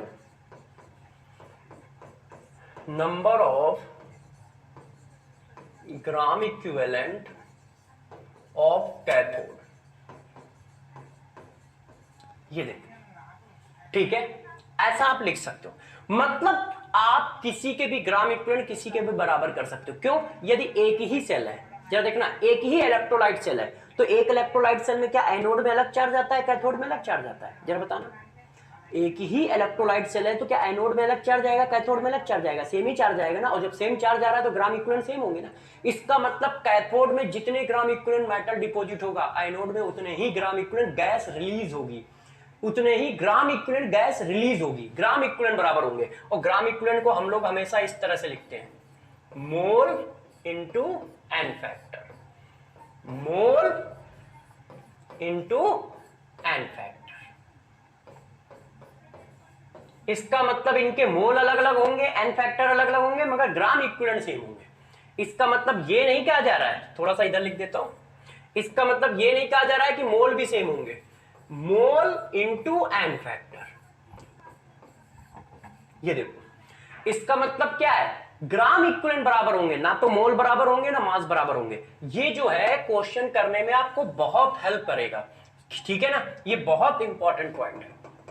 ये देखो, तो आप सभी बच्चे ध्यान रखें कि दो जगह पे बहुत अच्छे से फोकस रखें, एक ये वाला पॉइंट, और किसी के भी ग्राम इक्विवेलेंट पूरे इलेक्ट्रोकेमिस्ट्री में कहीं पर भी बराबर कर सकते हो, टेंशन बिल्कुल मत लो। एनोड के कैथोड के बराबर करना चाहो तो एनोड के कैथोड के बराबर कर दो, एक सेल के कैथोड दूसरे सेल के कैथोड के साथ बराबर करना चाहो तो कर सकते हो, ये सीरीज में लगे हैं, ठीक है। एक सेल का एनोड दूसरे सेल के एनोड के साथ बराबर करना चाहो तो कर सकते हो। ग्राम इक्विवेलेंट, मोल बराबर नहीं होंगे, एन फैक्टर बराबर नहीं होंगे, ग्राम इक्विवेलेंट बराबर होंगे। बार बार बोल रहा हूं ग्राम इक्विवेलेंट, मगर हम ग्राम इक्विवेलेंट निकालेंगे नहीं, हम हमेशा निकालेंगे mole into N factor, mole into N factor, mole into N factor, ठीक है, क्योंकि मोल इंटू एन फैक्टर ही हमारा क्या है, ग्राम इक्विवेलेंट है। अब जरा देखो यार, दो कॉन्सेप्ट फराडे में आपको याद रखने हैं। सबसे पहला कॉन्सेप्ट क्या है, ये वाला फार्मूला लगाओगे, ठीक है, मैंने आपको बोला। दूसरा मेरे दोस्त कॉन्सेप्ट क्या है कि ये वाला फार्मूला यूज करोगे, ये दो फार्मूले यूज करोगे। अब जरा इससे रिलेटेड कुछ क्वेश्चन करा देते हैं और टॉपिक को वाइंड अप करते हैं। तो जरा देखो यार मेरे दोस्तों, इस बात को जरा समझो। पहला क्वेश्चन हमारे पास स्क्रीन में ये आ रहा है, जरा देखना स्क्रीन में क्वेश्चन क्या है। Standard electrode potential of 3 element x, y, z are given respectively, the reducing power of this metal will be. अब जरा देखो यहां पे थोड़ी सी दिक्कत है, स्टैंडर्ड इलेक्ट्रोड पोटेंशियल लिखा है। अब ये स्टैंडर्ड इलेक्ट्रोड पोटेंशियल रिडक्शन है या ऑक्सीडेशन, ये पता ही नहीं है भाई। ये स्टैंडर्ड रिडक्शन पोटेंशियल लिख दो तो हम समझ जाए। अब रिडक्शन टर्म गायब है, ऑक्सीडेशन भी टर्म गायब है, तो हम अपनी तरफ से क्या समझे, वोल्टेज तो स्टैंडर्ड है, मगर भैया कौन सा है, रिडक्शन का कि ऑक्सीडेशन का। हाफ सेल लिख देते तो भी हम समझ जाते, एक्स वाई एलिमेंट लिखा है। तो जब भी कहीं ऐसी स्टैंडर्ड लैंग्वेज हो तो हमेशा ध्यान रखना स्टैंडर्ड रिडक्शन इलेक्ट्रोड पोटेंशियल मान के चलोगे, स्टैंडर्ड रिडक्शन इलेक्ट्रोड पोटेंशियल। ऐसा क्यों, क्योंकि सारी स्टेटमेंट उसी के रिस्पेक्ट में दी जाती है। अब आपको स्टैंडर्ड रिडक्शन पोटेंशियल दिया है, किसका मेरे दोस्त दिया है, एलिमेंट हमारे पास कौन कौन है, एलिमेंट हमारे पास है दोस्त x, y और z। इनकी वैल्यू कितनी दी है, इसकी वैल्यू दी है 1.2 वोल्ट, इसकी वैल्यू दी है +0.5 वोल्ट और इसकी वैल्यू दी है 3.0 वोल्ट। अब वो पूछना क्या चाह रहे हैं, रिड्यूसिंग पावर, रिड्यूसिंग पावर पूछना चाहते हैं। तो जरा मेरे दोस्तों बताना, क्या मैंने ऐसा कुछ बताया है कि रिड्यूसिंग पावर जो होती है, रिड्यूसिंग पावर जो होती है वो स्टैंडर्ड रिडक्शन पोटेंशियल के इनवर्सली प्रोपोर्शनल होती है। सबसे छोटी वैल्यू किसकी है, जेड की, इसका मतलब ये सबसे ज्यादा होगा। फिर वैल्यू किसकी है, एक्स की, फिर वैल्यू किसकी है, वाई की। इसका मतलब सबसे ज्यादा पावर किसकी होगी, जेड की, फिर एक्स की, फिर वाई की। ऐसा कहां है, ये, ठीक है ना। कॉन्सेप्ट पहले ही पढ़ा चुका हूं तो ध्यान से समझ ही लिया होगा, इसलिए मैं जल्दी बढ़ता हूं। अब इस क्वेश्चन को देखो, ए 5 ampere current is pass through a solution of zinc sulphate for 40 minute, the amount of zinc deposit at the cathode. देखो यार दोस्त, ये कह रहे हैं कि बताओ कि एक इलेक्ट्रोलाइटिक सेल था जिसमें जिंक सल्फेट भरा था और उसमें उन्होंने क्या किया, करंट पास कराया है कितना, 5 एम्पियर का और 40 मिनट तक। तो वो कह रहे हैं कितना जेडन डिपॉजिट होगा, तो बता देंगे यार इसमें क्या है। गौर से बस मेरे कॉन्सेप्ट पे फोकस रखिएगा। हमने क्या पढ़ाया था, डिपॉजिट मोल, डायरेक्ट लिख रहा हूं, into N factor equal to Q upon 96500। अब हमें क्या निकालना है, मास निकालना है। मास निकालना है तो मोल को हम कैसे लिख लेंगे, वेट अपॉन एटॉमिक वेट। ध्यान रखना मास जिंक का निकालना है तो कहीं जिंक सल्फेट का मॉलिक्यूलर वेट मत डाल देना, जिंक का डालोगे, ठीक है। जिंक सल्फेट का न डाल के जिंक का, आई थिंक जिंक का 65 होता है। तो weight upon atomic weight, N factor. जरा बताना जिंक सल्फेट में जिंक के ऊपर कितना चार्ज है, 2, तो जितना चार्ज होगा वही एन फैक्टर। क्यू, तो क्यू की वैल्यू क्या होती है, IT 5 इंटू 40 इंटू, ध्यान रखना टाइम सेकंड में चलना चाहिए, 60। टाइम हमेशा किसमें होना चाहिए, सेकंड में। बस W निकाल लो, आंसर। हम जो कॉन्सेप्ट बता रहे हैं उसमें एक ही लाइन में आंसर आ जाएगा। बात समझ पाए भाई। उन्होंने कहा कितना डिपॉजिट होगा, तो मैंने आपको पढ़ाया था फार्मूला ये वाला कि number of mole, deposit mole into N factor equal to Q upon 96500। Mole किसके डिपॉजिट हो रहे हैं, जिंक सल्फेट के नहीं डिपॉजिट हो रहे हैं, जिंक के डिपॉजिट हो रहे हैं। तो mass of zinc divided by atomic weight of zinc into N factor of zinc, N factor of zinc, zinc के ऊपर कितना चार्ज है 2, और क्यू, क्यू तो आप जानते हो क्यू इक्वल टू फिजिक्स में आईटी पढ़ा है, आई ये दिया है, टी ये दिया है, बस ध्यान रखिएगा टाइम किस में रखना अपने को दोस्त, सेकंड में। अब इसको सॉल्व कर दोगे डब्ल्यू की वैल्यू आ जाएगी। Next, during the electrolysis of molten sodium chloride, molten sodium chloride का मतलब क्या है, मतलब इसमें पानी नहीं है ना। The time required to produce 0.1 mole of chlorine gas using a current of 3 ampere is, time पूछा गया है। अब वो क्या पूछ रहा है, टाइम पूछ रहा है, तो यार दोस्तों हम लोगों को करने में थोड़ी टाइम लगेगा, हम लोग तो एक ही चीज जानते हैं, तुम कुछ भी पूछोगे हम एक फार्मूला लगाएंगे, मोल इंटू एन फैक्टर मेरे दोस्त, फिर क्या Q अपॉन 96500। अब उन्होंने क्या क्या दिया है जरा देखो, कितने मोल क्लोरीन प्रोड्यूस हो रही है, 0.1 मोल रख दिया, क्लोरीन का एन फैक्टर 2, समझ गए ना, क्लोरीन का एन फैक्टर कैसे 2, Q इंटू आई, आई की वैल्यू कितनी है 3 एम्पियर, T हमें निकालना है और 96500। अब मेरे दोस्त निकाल लेना, ये जो समय आएगा ध्यान रखना ये सेकंड में आएगा, क्योंकि सेकंड के लिए फार्मूला चलता है, और वहां मिनट में पूछा है तो बाकी आप सेट कर लोगे, ठीक है। आगे बढ़ाऊं क्वेश्चन को, Al2O3 is reduced by electrolysis at low potential and high current is passed through molten Al2O3, इसमें भी पानी नहीं है और भी कितना गया है 6 आवर प्रोड्यूस किया गया, what mass of aluminium is produce, assume 100% current efficiency, अच्छा करंट इफिशियंसी 100% है। अब जरा देखो यार Al2O3 कि जब इलेक्ट्रोलिसिस कराओगे तो Al2O3 कैसे ब्रेक होगा, ऐसे ब्रेक होगा, ये देखो। अब मेरे दोस्तों बताना कि डिपॉजिट मास पूछ रहा है, करूं कि छोड़ दूं यार, डिपॉजिट मान मैं डायरेक्ट लिख रहा हूं, जरा समझना, मोल इंटू एन फैक्टर, तो मोल कैसे लिखोगे, mass upon atomic wait, atomic weight aluminium का कितना है 27, मोल हो गया इंटू एन फैक्टर, इसके ऊपर कितना चार्ज है 3, टोटल चार्ज नहीं लिखा जाता है, ध्यान रखिएगा चार्ज लिखा जाता है, मैंने चार्ज ऑफ मेटल आयन का है, total charge of metal ion नहीं लिखा इसलिए 3 लिखिएगा। क्यू की वैल्यू कैसे निकालोगे, क्यू के लिए आई कितना दिया है यार, जरा पढ़ के सुनाओ, कहीं आई दिया होगा, Al2O3 6 आवर तक पास कराना है, करंट कितना है, मास, क्या हुआ, Al2O3 is reduced by electrolysis at low potential and high current is passed through 6 hour, mass of aluminium is known।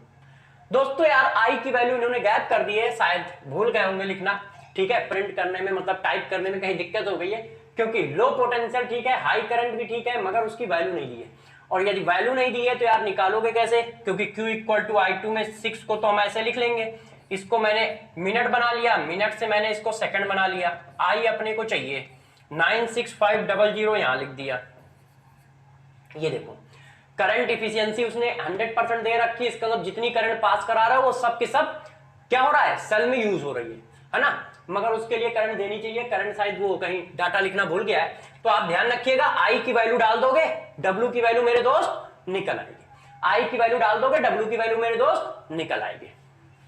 Next, अच्छा देखिए कर लोगे मेरे हिसाब से, मुझे करने की जरूरत तो नहीं है, मगर एक बार देख लेते हैं।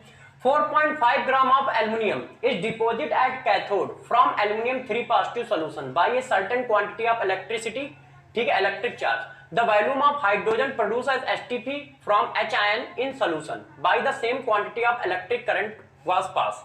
अब देखो same quantity of electric charge pass हो रहा है, तो तुम समझ गए क्यू की वैल्यू सेम जा रही है, क्यू की वैल्यू सेम जा रही है, तो जितने ग्राम इक्विवेलेंट एल्यूमिनियम कैथोड पे डिपॉजिट होगा उतने ही gram equivalent hydrogen gas anode पे रिलीज होगी, है कि नहीं। तो इसका मतलब सिंपल सी बात है, हम इसको कॉन्सेप्ट को ऐसे लगा दे, number of gram equivalent of aluminium equal to number of gram equivalent of hydrogen. बात समझ पाए, ऐसा क्यों लिख पा रहा है, क्योंकि वो कह रहे हैं कि दोनों में सेम चार्ज आ रहा है, और चार्ज सेम है तो किसी के भी ग्राम इक्विवेलेंट किसी के भी बराबर कर सकते हो। एल्यूमिनियम के ग्राम इक्विवेलेंट हम कैसे लिखेंगे, हमें तो पता है हमें कैसे लिखना होता है, mole into N factor, mole of aluminium n factor of aluminium बराबर mole of hydrogen n factor of hydrogen.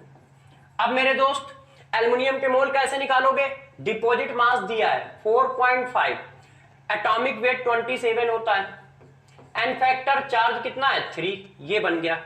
अब हाइड्रोजन के मोल कैसे निकालोगे, वो वॉल्यूम पूछ रहा है, तो volume of hydrogen at STP divided by 22.4 litre into N factor कितना होता है 2। अब यार इसको सॉल्व कर लो कोई समझदार बच्चा, और सॉल्व करके वैल्यू निकाल लीजिएगा, ठीक है। छोड़ दो, वैल्यू काउंट कर लोगे सभी लोग अच्छे से। अब इसको आप अच्छे से करिएगा तो वैल्यू मिल जाएगी, ठीक है। कर दो कि कर लोगे, देखो यार जितना मेरे से हो सकता है उतना कर देता हूं। यहां पे 9 मार दो, ठीक है। और अच्छा हाँ कर देता हूं, इजी है, कट जाएगा। 9 से ये 5 बार जाएगा, ठीक है, तो 0.5 आ गया, और इसको इससे उड़ा दो तो ये 11.2 आ गया। तो वॉल्यूम ऑफ हाइड्रोजन आ गया 11.2 इंटू 0.5, मतलब इसको आधा कर दो, तो आधा कर दोगे तो 5/6 लीटर आ गया। तो 5/6 लीटर कहीं आंसर होगा, ये आ गया। ये देखो बच्चों, तो यार करना कुछ नहीं है, क्वेश्चन बहुत इजी होते हैं, इलेक्ट्रोलिसिस के क्वेश्चन बहुत इजी, बस दिमाग में दो बातें अच्छे से स्टोर करो। यदि चार सेम है तो किसी के भी ग्राम इक्विवेलेंट उठा के बराबर कर सकते हैं, और gram equivalent equal to mole into N factor लिखना तो आसानी से चीजें निकाल पाओगे। Gram equivalent equal to mole into N factor लिखना तो आसानी से चीजें निकाल पाओगे, ठीक है। अच्छा दूसरा, यदि कहीं कोई मास आज डिपॉजिट हो रहा है उसके लिए कोई फार्मूला लगाना है तो ये वाला लगाइए, mole into N factor equal to Q upon 96500। यदि जो बुक में लिखा है वही छापा तो फिर टीचर का टैलेंट कैसा है ना, उन्होंने तो लिख दिया है, मगर उस तरह से क्वेश्चन थोड़ी करते हैं। क्वेश्चन करने तो बहुत इजी रास्ते हैं, उनसे करेंगे। हाँ इसको यूज करेंगे हम लोग। यार बात समझ पा रहे हो, इतना सारा कर लोगे ना, तो आज के लिए इतना ही रोकते हैं। नेक्स्ट क्लास में आप लोगों को नया चैप्टर पढ़ाया जाएगा, तब तक के लिए आप लोग अच्छे से प्रैक्टिस करते रहें और खुश रहें और मस्ती से पढ़ाई करें। फिर मिलेंगे, ऑल द बेस्ट।